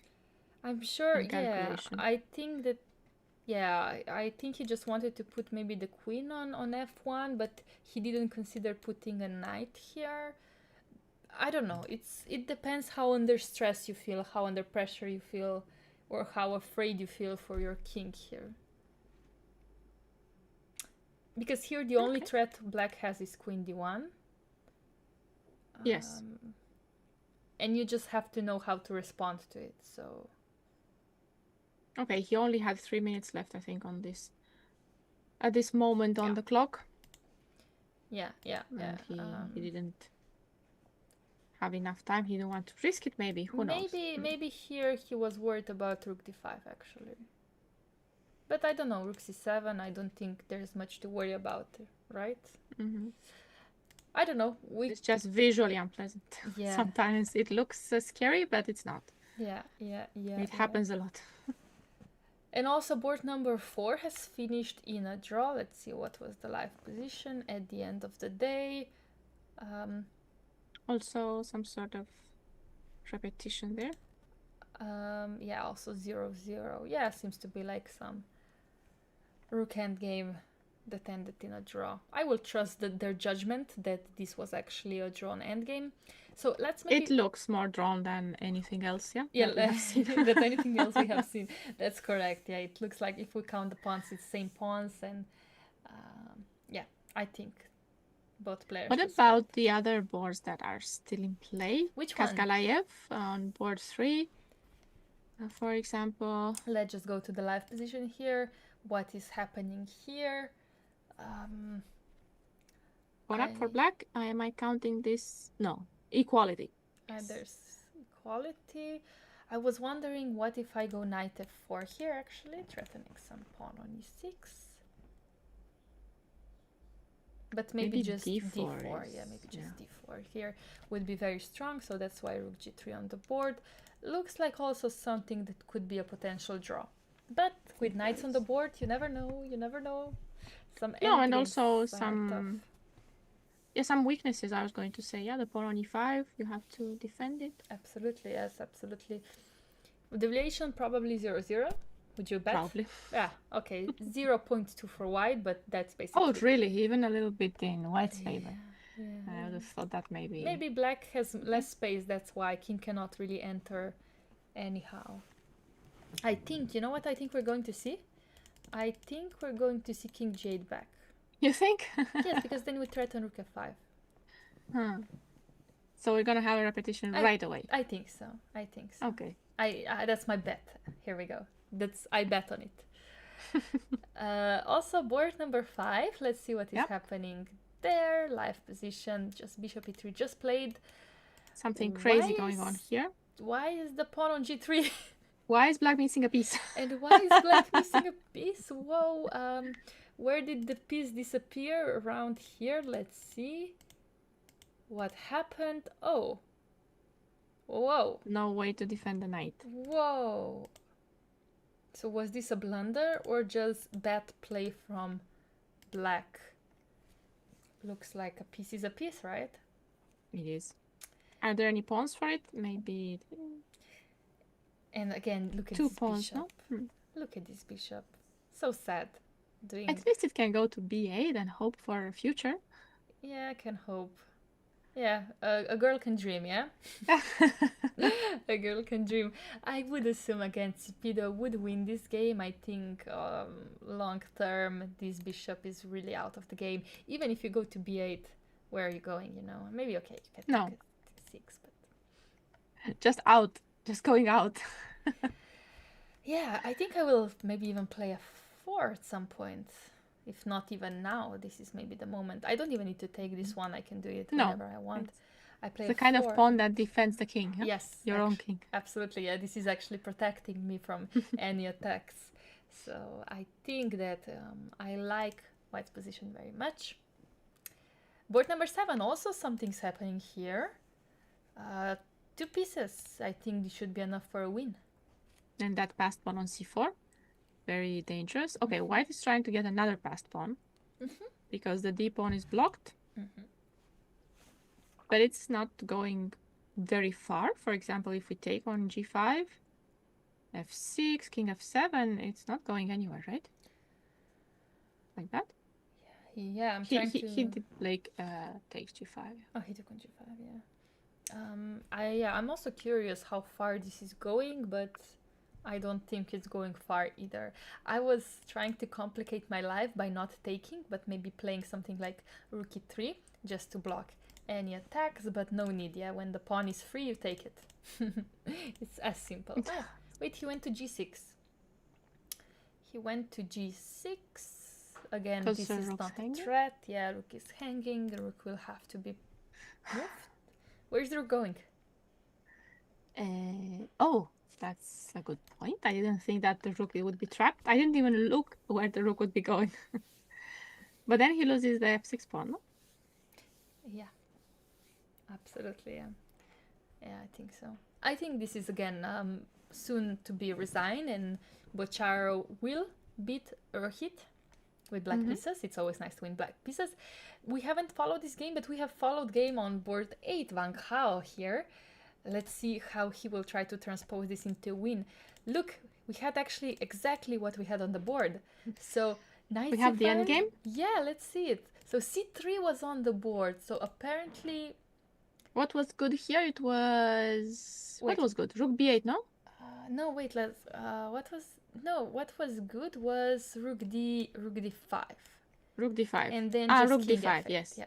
Yes. So rook d5 was the best, but c3 on the board, and after knight d8, rook d8, rook c1 takes. So this is very similar to before, actually. I don't think it's a big difference. Let's see now. Let's see if white can catch the pawn. So white did catch the pawn. But what is wrong? Oh, did we have to give this pawn though? Okay, let's say what Vangha knows his endgames. If I trust somebody with endgames, I think I trust Vangha. Yeah, the a pawn should be, in theory, more dangerous, right? Absolutely, yes. And now, outside passed pawn. There's an offer. Are we taking it? I actually don't know if that's winning or not anymore with this pawn structure on the king side. I am curious about it as well. I am very, very, very curious about it also. Is this winning?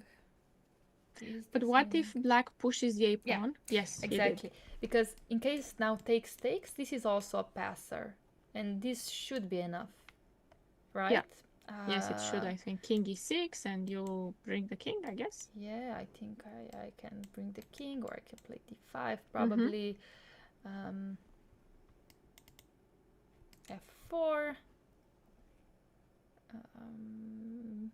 I'm trying to see if this wins also, because after takes I play rook h2 or something. But maybe it's not so simple. Or it is. Maybe it's very simple. Okay, maybe it's very simple. Rook d2. Yeah, e takes d6 is on the board, and I think this is winning. It looks like it. I didn't know if it was winning with the pawn on e7, but here I would be confident that it is winning. Oh, So, by for the way, example, knight h losing on board 10. We haven't followed this game, but let's see what was going on. This is some crazy position. And looks like another Sicilian. yeah, there was in fact a Sicilian, correct. And some very crazy game happening here, but knight just couldn't hold on, even with Nice the queen. queens. Yeah.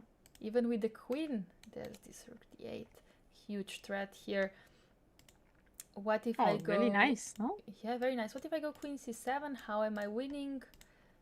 Wait, sorry, just a second. Yeah, how am I winning here though?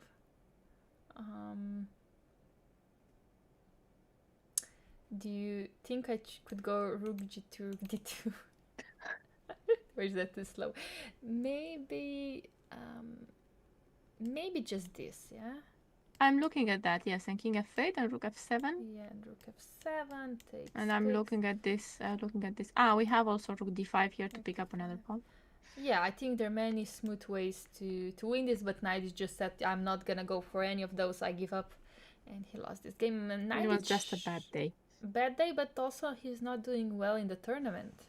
No, he lost also in the second round against Daftia. And yesterday he made a draw against Lee, whom we haven't seen today, by the way. No, he was looking for a norm in this tournament. Yeah. Let's check his game. It's still happening. We will maybe not go through the opening. There was Italian, and this is now the position. Doesn't look very good, does it?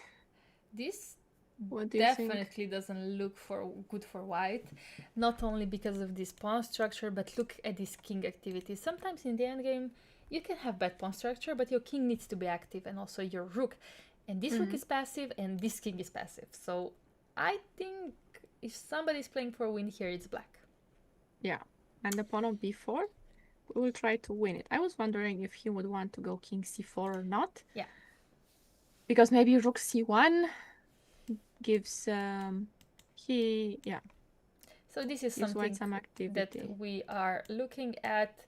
It's maybe too much, yeah? Maybe we're giving up too many pawns. You think? Maybe it's winning. I think it's winning. I think it's winning, okay. I think it's winning. Because these count as one. That's true, that they do count as one. Correct. This should be winning, yeah. This should be winning indeed. No need to even test it. The king is cut off. Yeah, absolutely. I believe you. I absolutely trust your judgment. Yeah, so king c4 is something definitely that I think black needs to look for here. This is the live position. But we have many games, so let's not just stay here. We have maybe also board. Okay, maybe check Yilmaz's game again. Oh yes, this was we had the trade. Huh? Yeah, we had this very interesting opening and idea, but now black is just not. Yeah, this is what I was afraid of. This is exactly what I was afraid of with black pieces. White will now just give up the exchange and also take this pawn, and I don't know if he can win this. He will try. He will try, but can he do it? This is now the live position. I think this is going to be a draw now. Yeah, I think this bishop really, I don't believe in the pawn, in the d4 pawn very much. I'm sorry. Hey. As much as we like past pawns, I don't think this is... Don't insult the pawn. No, it's not personal. Absolutely. No, what happens after rook b7? I play d3 though. I was looking at rook b3 and put the rook on d3. Okay, yes. Yeah, rook b3, knight a6. Yeah. Oopsie. Okay. Rook b1 is on the board. That's rook b1. Same idea, better square, basically. Yeah. I mean, I still go for it. Still knight a6 I want to play. Exactly, and after this I will go here, basically forcing you out of this center square. And okay, it's not so simple maybe. No, it's not. It's not even as we made it seem. But honestly, you can never push here because then this king is going here, most likely. Yeah, but how does he win the pawn? Ah, bishop f1, just like that. Okay. I would assume. Simple. I mean, I would assume this will end in a draw, but black will, of course, try its best to maybe trick Yilmaz in some possible way. I was seeing the valuation bar on board 14. I want to see what is happening here and where is black's queen. Gone. Black's queen is preparing for the next game. So I want to see. Wait, where did we lose it? I just want to see if there was some tactics involved. What happened? So takes. Ah, there was a tactics involved. Queen has no squares. Look at that. It literally has no squares. Even if it goes here, this loses the queen. So he had to give it up, and I think white will be eventually winning this game because the knight and the queen work miracles together. And then there goes another pawn. Okay, the 3 pawns on the king side should have something to say in this game. Yeah. No, okay. This is going to be a win. Which game can we also check? Tudor drew at the end. I was just noticing that. So white actually, even though low on time, he played the best moves and held on into this end game, and black could never, even he tried, look, he really tried his best to push this into a win, but yeah, just not working out. So in the end there was a perpetual. Okay. Yeah. Still a good result for Tudor. Is he winning rating? Yep, he's winning 6 rating points with this. Not bad. Yeah. Trying to see if we have Vangha did win his game. So let's see how he smoothly beat his opponent after rook a4, d5 immediately, not even pushing the king. And after rook a6. Sorry, yeah, go. After just d4 immediately, basically just pushing this pawn, and 2 passed pawns are enough. Just enough, yeah? Like here. And right. Very, very smooth win. Okay, very nice. So, Vangha is moving on to 3.5 after this round. And I'm pretty sure tomorrow we will see him on the top boards, because what's the count? So Sarana will have 4.5, and will everybody be 1 point behind him? Will everybody? That's what I'm trying to figure out, because did anyone win between board 2 and 7? That's what we have to see. Now actually board 5 is winning, so Cipido and board 7, also board 7, Bocciaro, they will have 4 points. Okay. So 2 people are following. So Sarana will play one of them. Yes. They both... okay, so he fits colors with Bocharov. Could be him. Yeah, we'll see tomorrow. But Vangha will be there tomorrow. Yeah, he will definitely be one of the few maybe boards. already board 3, maybe even board 2 even. He will be playing, so because he's number 1, so he will... he will take the spot. So we will see him tomorrow, hopefully in good shape and good mood. But maybe let's check some other boards, because everybody is now in time trouble. They do not have increment after 40 moves. No, they don't. They have to deal with it. And and let's see how Yilmaz is dealing with this, because this pawn is running somehow. So he went d3, not knight a6, and d2 all the way. Oh, just going all the way. Really? Can he do that? The point is... What is the point after king e3? I think the point is to go knight d5. And you cannot take because of some check on e3, yeah? This check. Or d3, you're completely right. I think this is smoother. Yeah, I like it. A piece is a piece. A piece is better than an exchange. I mean, so knight f4, yeah, but it actually transposes now, I realize. I think this is the line, but this should be good enough, I would assume. Okay. But yes, that's why he went bishop f1, to be prepared to play king e3. But now knight e6 and king e3 on the board. Okay. Why? So now... Can we not take on d2? Why not? Maybe knight f5 and he wins h4. Mm-hmm. Maybe that's the plan. Mm-hmm. So what if bishop d3? Oh, yes, I was thinking exactly the same thing. I Knight f3. Knight f3. But is this completely... Yeah. Okay, knight f3 is a very, very nice move, actually. Wow, wait, this is not so simple. I wonder if it's still a draw. It's probably still a draw, yeah? I think this is still a draw. I just wonder if I have to go rook d2. There's or do also... I go bishop h3? Yes. I wonder if there's also bishop h3. Mm-hmm. It's a very good So question. I guess that knight b3 is a bit annoying on bishop h3. Yep. I was thinking exactly the same thing, because now we want to maybe give a check and or go I don't know, we want to go with the rook somewhere. Make it to c1 in some way, right? Yeah, even something like this, for example. Bishop h3 is on the board, by the way. I just want to see if this endgame would be a draw, actually. This. If I go for this, I think this is actually a draw. So I think Yilmaz could have went for this. Just let me check the engine. Yeah, this is in fact a draw. I think it's very easy to play bishop versus a knight when you're a pawn down and everything is on one side of the board. Trade the pawns and sacrifice the bishop for the remaining pawn. Absolutely, yeah. This would be the plan. So I'm a bit curious, why didn't he go for it? Because now some things can complicate. So just bishop f1. Okay. Rather than bishop c4. Yeah. But after rook what c8? If rook c8? Yes. We have the same thinking process. Maybe the thing is that the bishop stays on e2.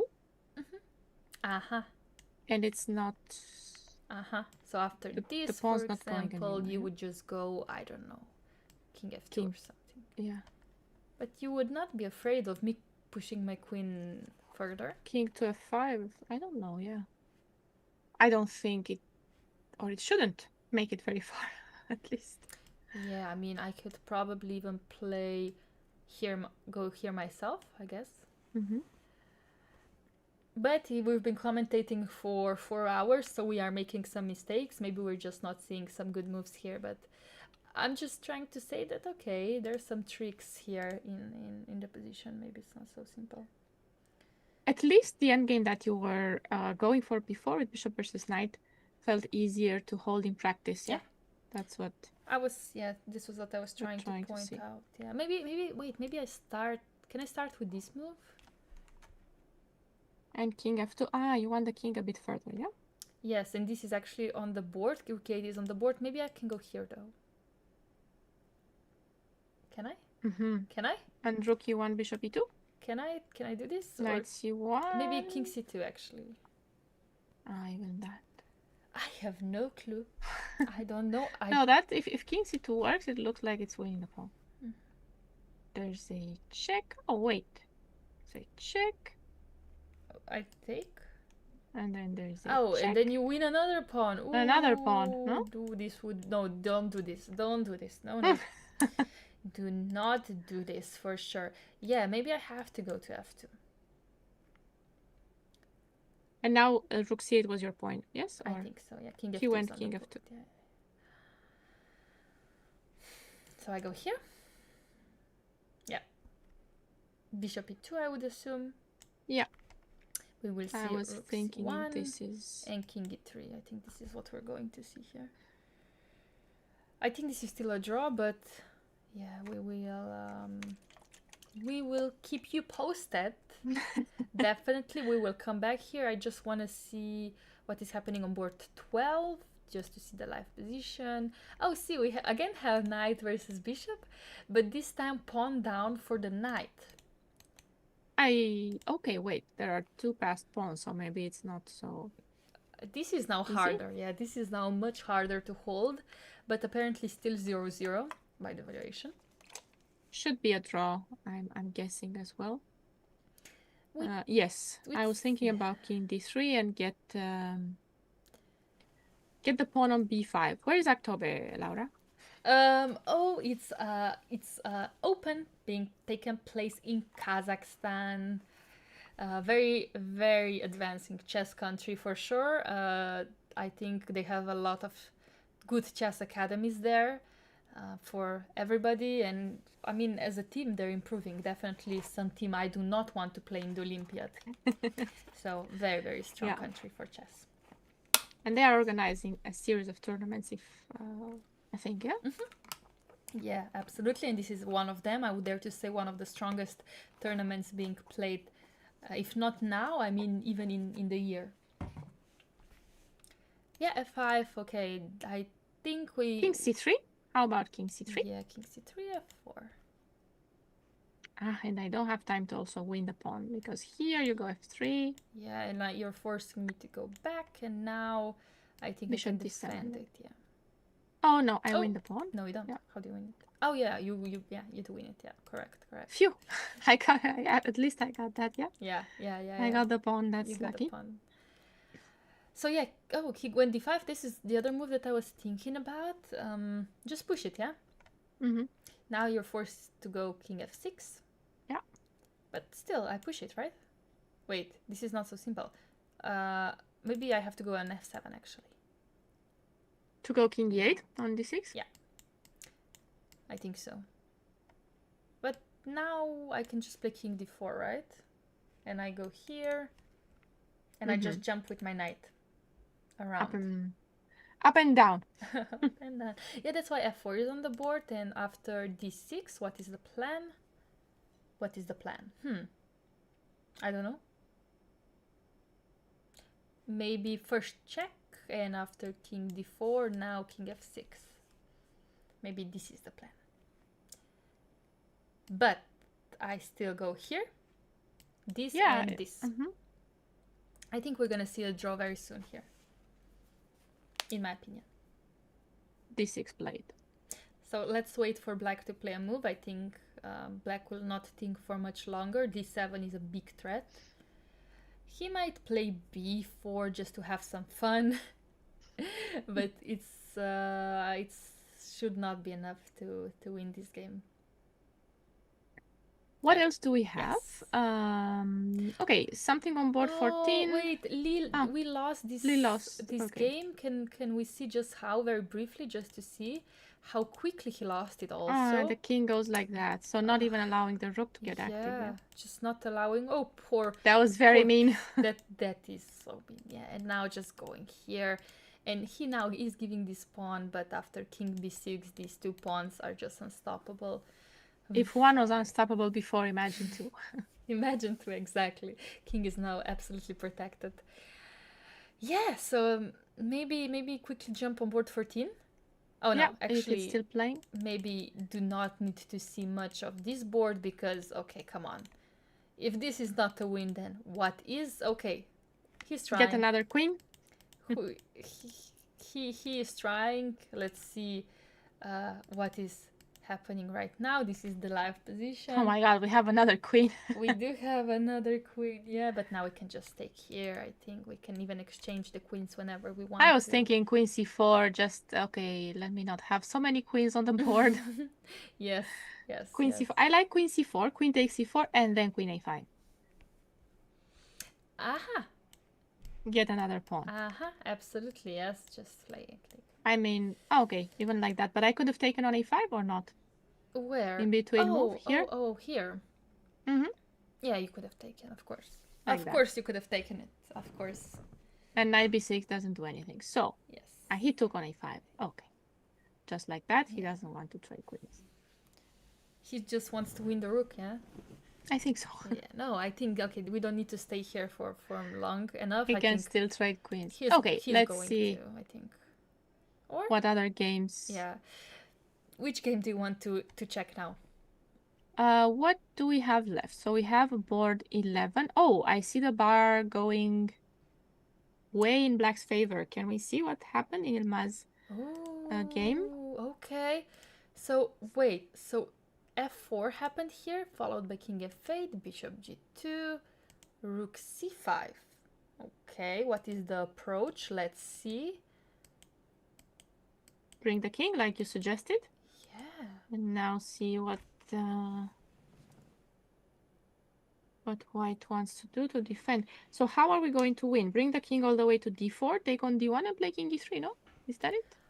Yeah, I'm trying to understand why would Yilmaz play this way? Why not have the bishop on e2? Okay, I mean he's low on time. Yes, I start with this. What do you... I don't even know what move to make for white here. You can say you can play f5, for example, to exchange something, right? But I don't think black needs to react, right? Yeah, I don't need to, but I just... Let's go here. Sorry. Bless you. Thank you. And now, wait a second. Can I go h5? Okay, I'm gonna take. We had a move. Okay, there was king f2. Yeah.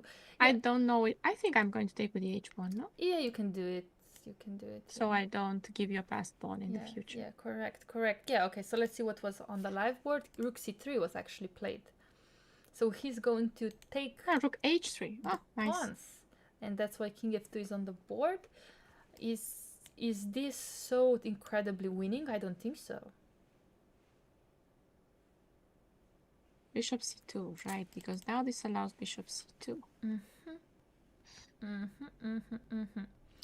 I'm a bit tired already, so I just need to ask this question. If I go bishop e2, is knight c1 winning? Yeah, it looks like it. Or is it? Oh, yes, it is. Okay. Or rook a3. Or rook a3. Okay, rook a3. Yeah. King c2, rook a6. Yeah, we'll make it. Okay, great. Yeah. It's even knight b4. Yeah, even knight b4 is good enough. Okay, so that's why he just played king f2 and now rook c1, king e2. So we're repeating the moves. I wonder if now he's gonna go. Oh, he's just not gonna bring the king, huh? I guess not. He refuses. I guess not. You know what I think worries him? Like this, for example. I don't know. I say bishop a2? Yeah. Or a2. Can I go to a2? Yeah, a2. Can I do it? Is this legal? It is legal. Is it good? We'll see. Yeah, seems like this bothers him. Good, yeah? And the problem is black has all the pawns on white squares. That's why it's a bit annoying. So that's why rook c4, he doesn't want to allow this. And king e3 on the board. Let's see, what can we do now? He needs to find a way through. So the bishop a2 is the threat? Yeah, absolutely. If the king's on e3, yeah? I think that he might not be able to make this into a win because low on time. He's too low on time. But if we go rook c3 again, what did he do on rook c3? I forgot already. King f2. He went king f2, king no? F2. Yeah, king f2. Because now again he wants here. Yeah. King d5. Finally he pushed the king, but what happens after bishop a2 now? Rook c3. Rook c3, king, let's say... f2. Ah, he can't even go e2. Yeah, now he can go to e2, but let's say, okay, I go to f2 just to see. So maybe he's going to go into the rook endgame, do you think? Oh, just going into this one. Yeah, just maybe winning some pawns like this also. Yeah, I don't know. Ah, yeah, this is fine, because if rook here, you give check and king g4, no? Yeah, that check, okay. Oh, which check did you want to give me? Rook f3, I thought. Maybe this is better. King g4. This is better. And bishop a2 is on the board and rook c3 on the board. Yay! We're making something. I think we have to go to e2, but I don't think it changes much. Does it change? After this? Mm-hmm. Because what do you do? Well, it's just the check that's not there. Yes. So, but actually you takes and rook e3, yeah? And there will be a check. Yeah. King f2 and take f4. Yeah. King so he went to f2, yeah? King f2 and king d4. Okay, so wait, is this enough to win this? Do I have something else? Do I have something that I can trick you with? No, I think I have to take. And after this... Maybe after king f4, try check on d4 first. Yeah. No, but I'm curious, yes, if... That's still winning. Bishop b3, yeah. Played, and we might see...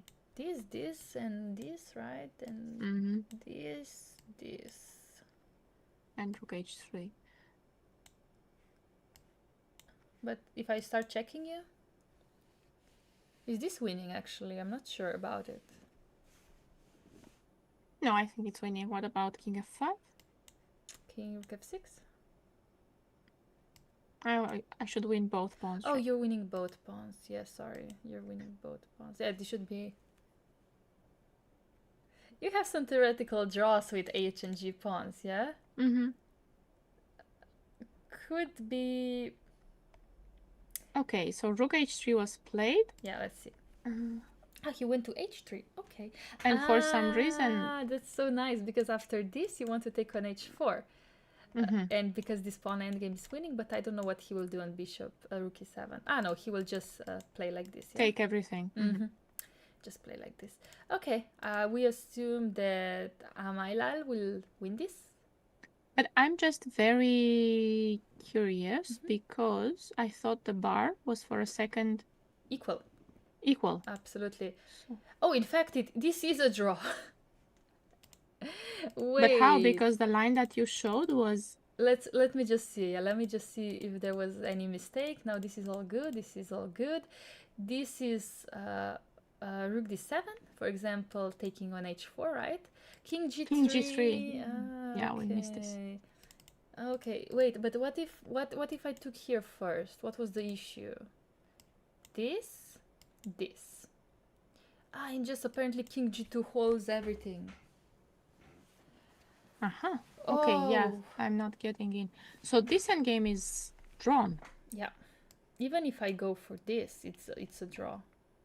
Because after this, so this is apparently holding everything in its place.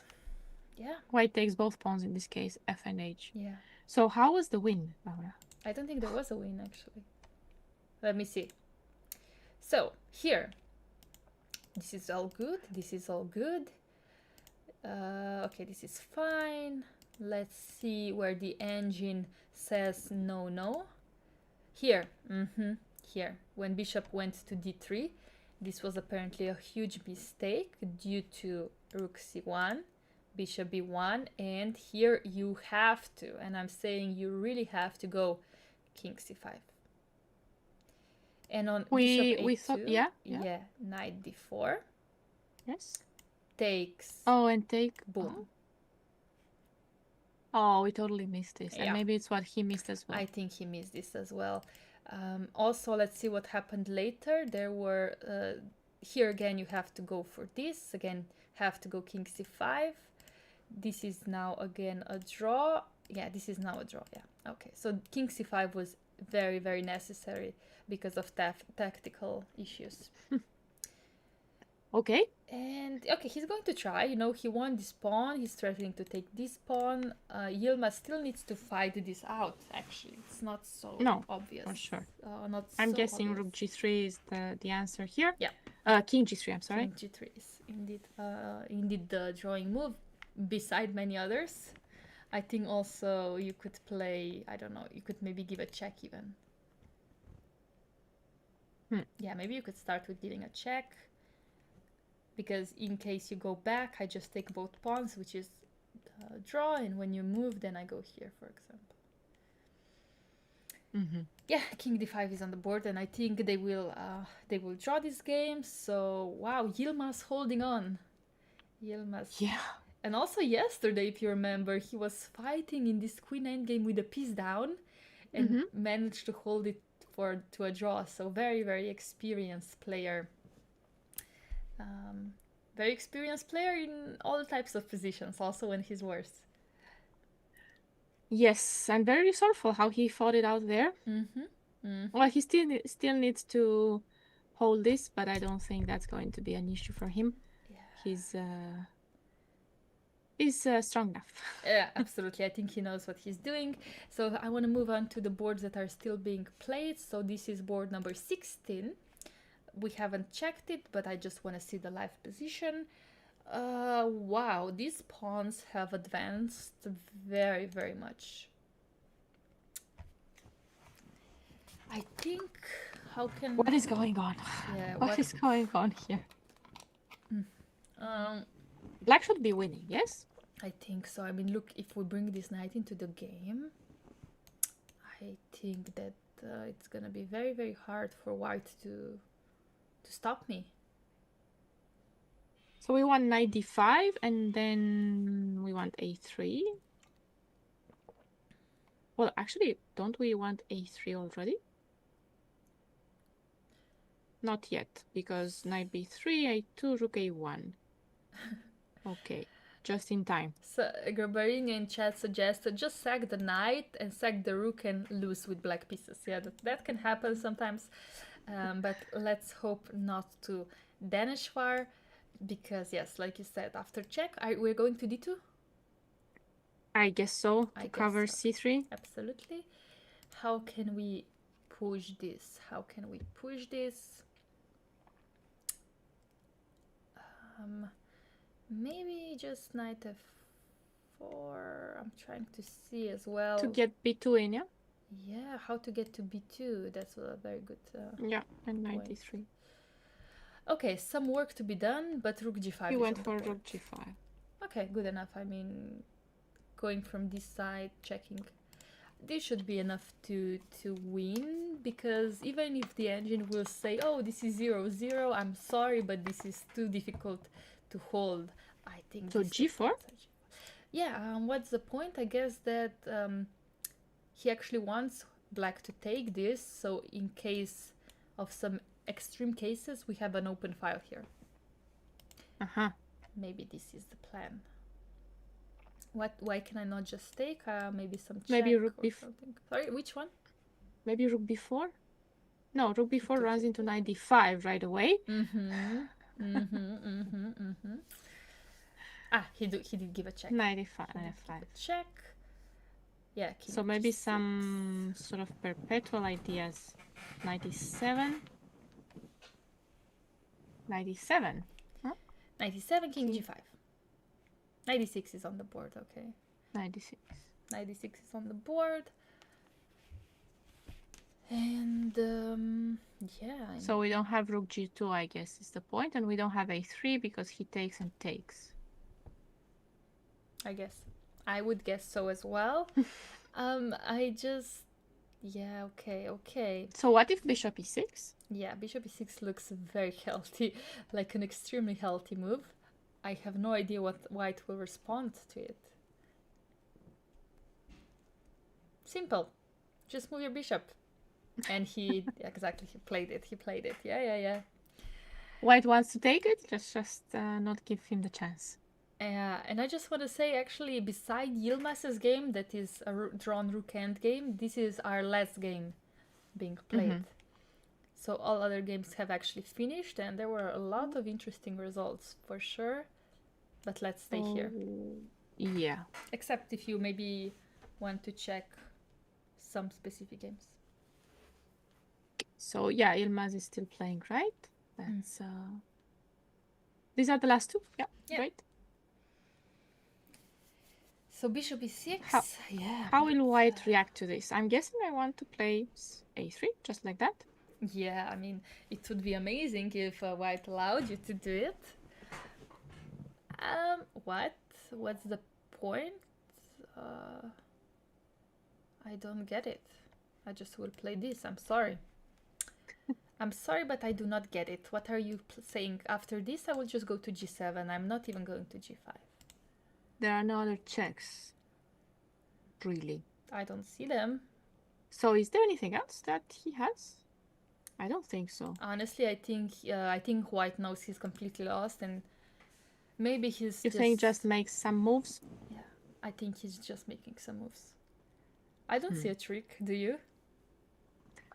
No, I don't see any tricks, to be honest. Maybe he's hoping for king g5 and then check on b5. Maybe this is what he's hoping for, because whenever I go to h file, there's maybe some rook h1. So this is his last hope, but after a3, I will definitely not go to g5, but I will go to g7. And a3 is on the board. Of course. And also Yilmaz's game has finished in a draw very, very quickly after we left it, so there were some exchanges, and this was GG's. So our last game being played here, knight e7 on the board. Do not I go... guess we're just waiting resignation. Yeah, I think maybe after king g7 we will already see resignation, yeah.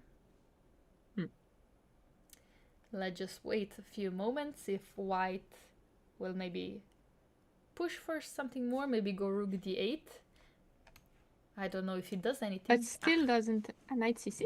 Knight c6, but okay, come on. Now I can play whatever I want. a2, b2.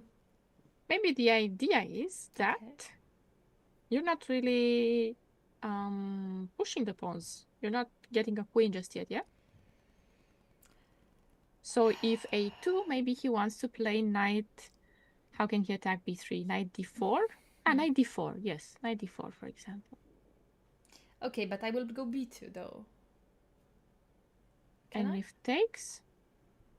No, I mean b2 instead of a2. Yeah, okay. I go b2, and on knight d4 I was thinking that if I could go bishop a2 would be very nice scenario, but maybe knight f5 still being slightly annoying. Okay. So what happens?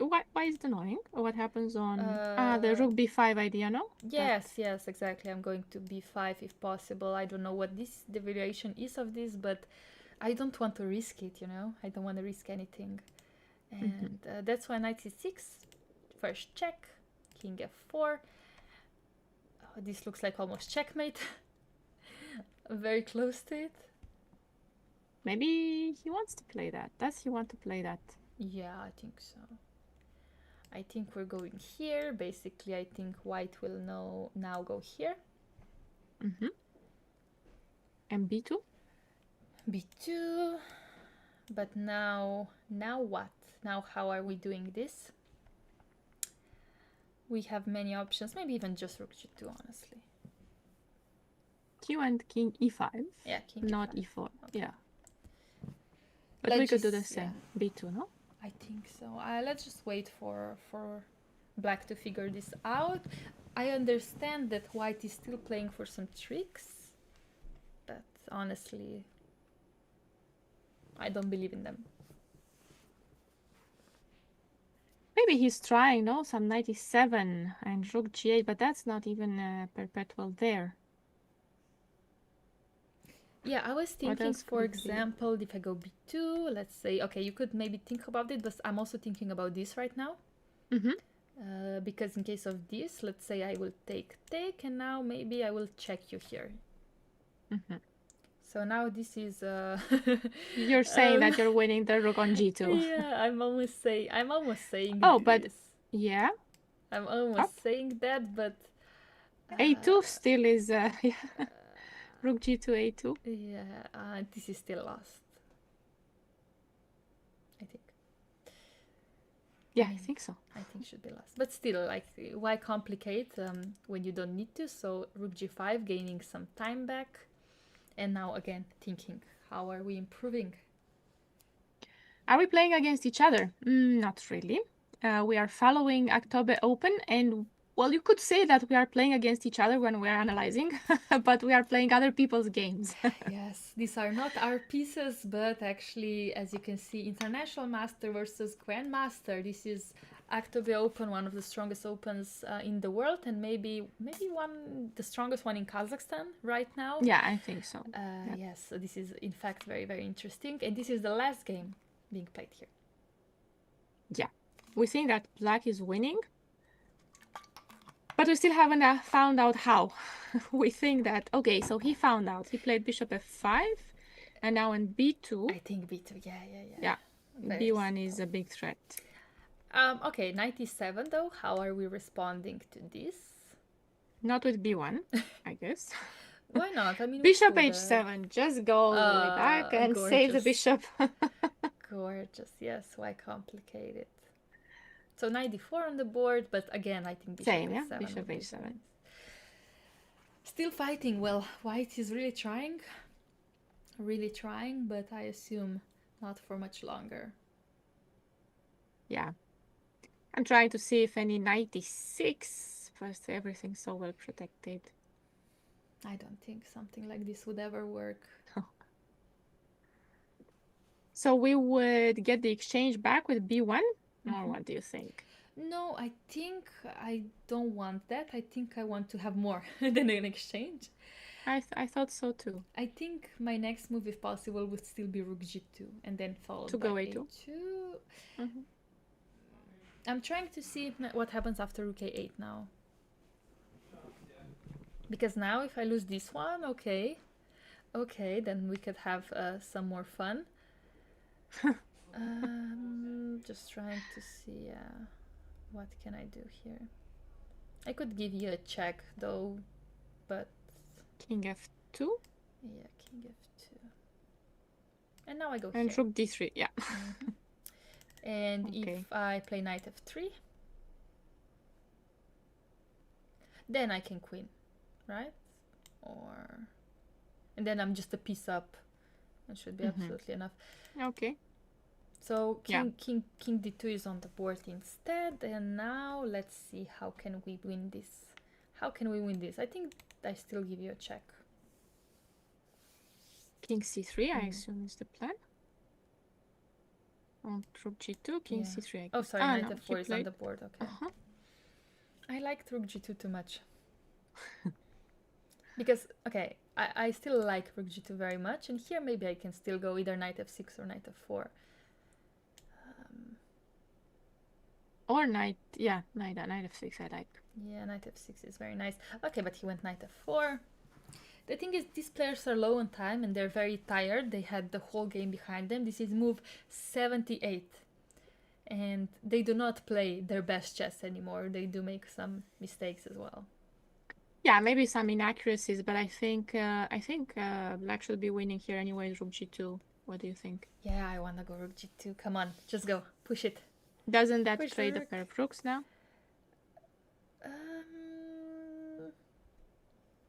After king e3? Oh, I just go So, a2. okay. I just go a2, yeah. Oh, yeah, we go a2. So, yes, king c3, and yes, I could trade a pair of rooks later. And then we can have bishop and knight versus king. He just went to e3. But can I just go a2 now? Or is that... Takes on f4. I didn't count the pieces very well. A1. A1, okay, Yeah, not b1, not of course. B1. No. I mean, I could play it, but A1 seems to be No, better. you don't. You don't have to do come that. on, just push the pawn. Push it. I think he's looking at knight d5. No, stop looking at knight d5, play a2. Yes, okay, thank you. Okay. And I think if not now, then at least in 3 moves we will have a resignation. Yeah, but what he can try is this over, yeah? I don't think white can try anything, honestly. Like, you could try rook b2. Maybe, yeah, rook b2 and rook a1. But come on, this is just a piece up here, and this pawn is still here. How can I win the smoothest? Okay, now knight d3. Okay, knight d5. And you're going to d4, or d3, yeah? I don't know. Somehow I'm making my way, and then play bishop b1, and then when I play bishop b1, you're not even going to go rook b1. Oh no, you're funny. Honestly, I'm keeping this rook here, and then I start pushing this one. So you'll be up a rook without even having to take it. Exactly, yeah, that's my plan. Yeah, I think this is the moment for resignation. But let's see if Sapeno wants to be even more resilient. So this is board 16. I'm just checking if, of course, yeah, we have a result. Black won on chess results. Okay. Yeah, surprise. Surprise, yeah. Spoiler alert. Yeah, I think that this game ended resignation here. So I think we can already sum up the results of today's game, round 5. So we had a very interesting game on board 1. Sarana did beat Amar Ilham in a very interesting Karo-Kan. And then we have draw on board 2, 3, and 4. And then Cipido on board 5 beat Grandmaster Aditya Mittal. Very nice game as well. Board 6 finished in a draw, Davatian having a very strong tournament still. And then on board 7 we have Bocharo beating Rohit with white pieces. No, with black Black pieces, pieces, sorry. And on board 8, Vangha, winning with black pieces as well in a Grunfeld. Very, very, very interesting game by him today. Can we expect a comeback? I think we can. I think he's recovering after the loss in the first round. I'm just checking also the current standings. Sarana, as we mentioned before, is the sole leader with 4.5 points, and he's followed by 2 players on 4 points, Tsidipow and Bocharov. And then comes a very, very big pack of people with 3.5. Here we have the standings before this round. Yes. Yeah. We don't have the current standings, but like Raluca just explained, Sarana still remaining the leader with 4.5 out of 5. Very, very, very strong player. He's playing, like somebody said, he woke up after first draw in the first round. He just decided to destroy everybody on his way to success. He got really mad because of that draw, no? Don't poke the bear. Don't poke the bear, yes. A very, very good chess by Sarana. And of course, many other strong grandmasters following him. And yes, tomorrow there's round 6. Let me bring the schedule. So we have 5 more rounds. Well, this was round number 5, so actually 4 more rounds only till the end of the tournament. Tomorrow we will be back with you at the same time, same place. Hopefully you guys enjoyed our commentary and will be joining us again tomorrow. Yes, looking forward to tomorrow's game, Laura. Me too. And yes. Thank you everyone for watching us. Yes, thank you so much, Raluca, for having very nice insights and very nice ideas as well. So can't wait to make more blunders tomorrow. Together, always together. Okay, guys, have a nice day wherever you are. Bye bye. See you tomorrow. Bye.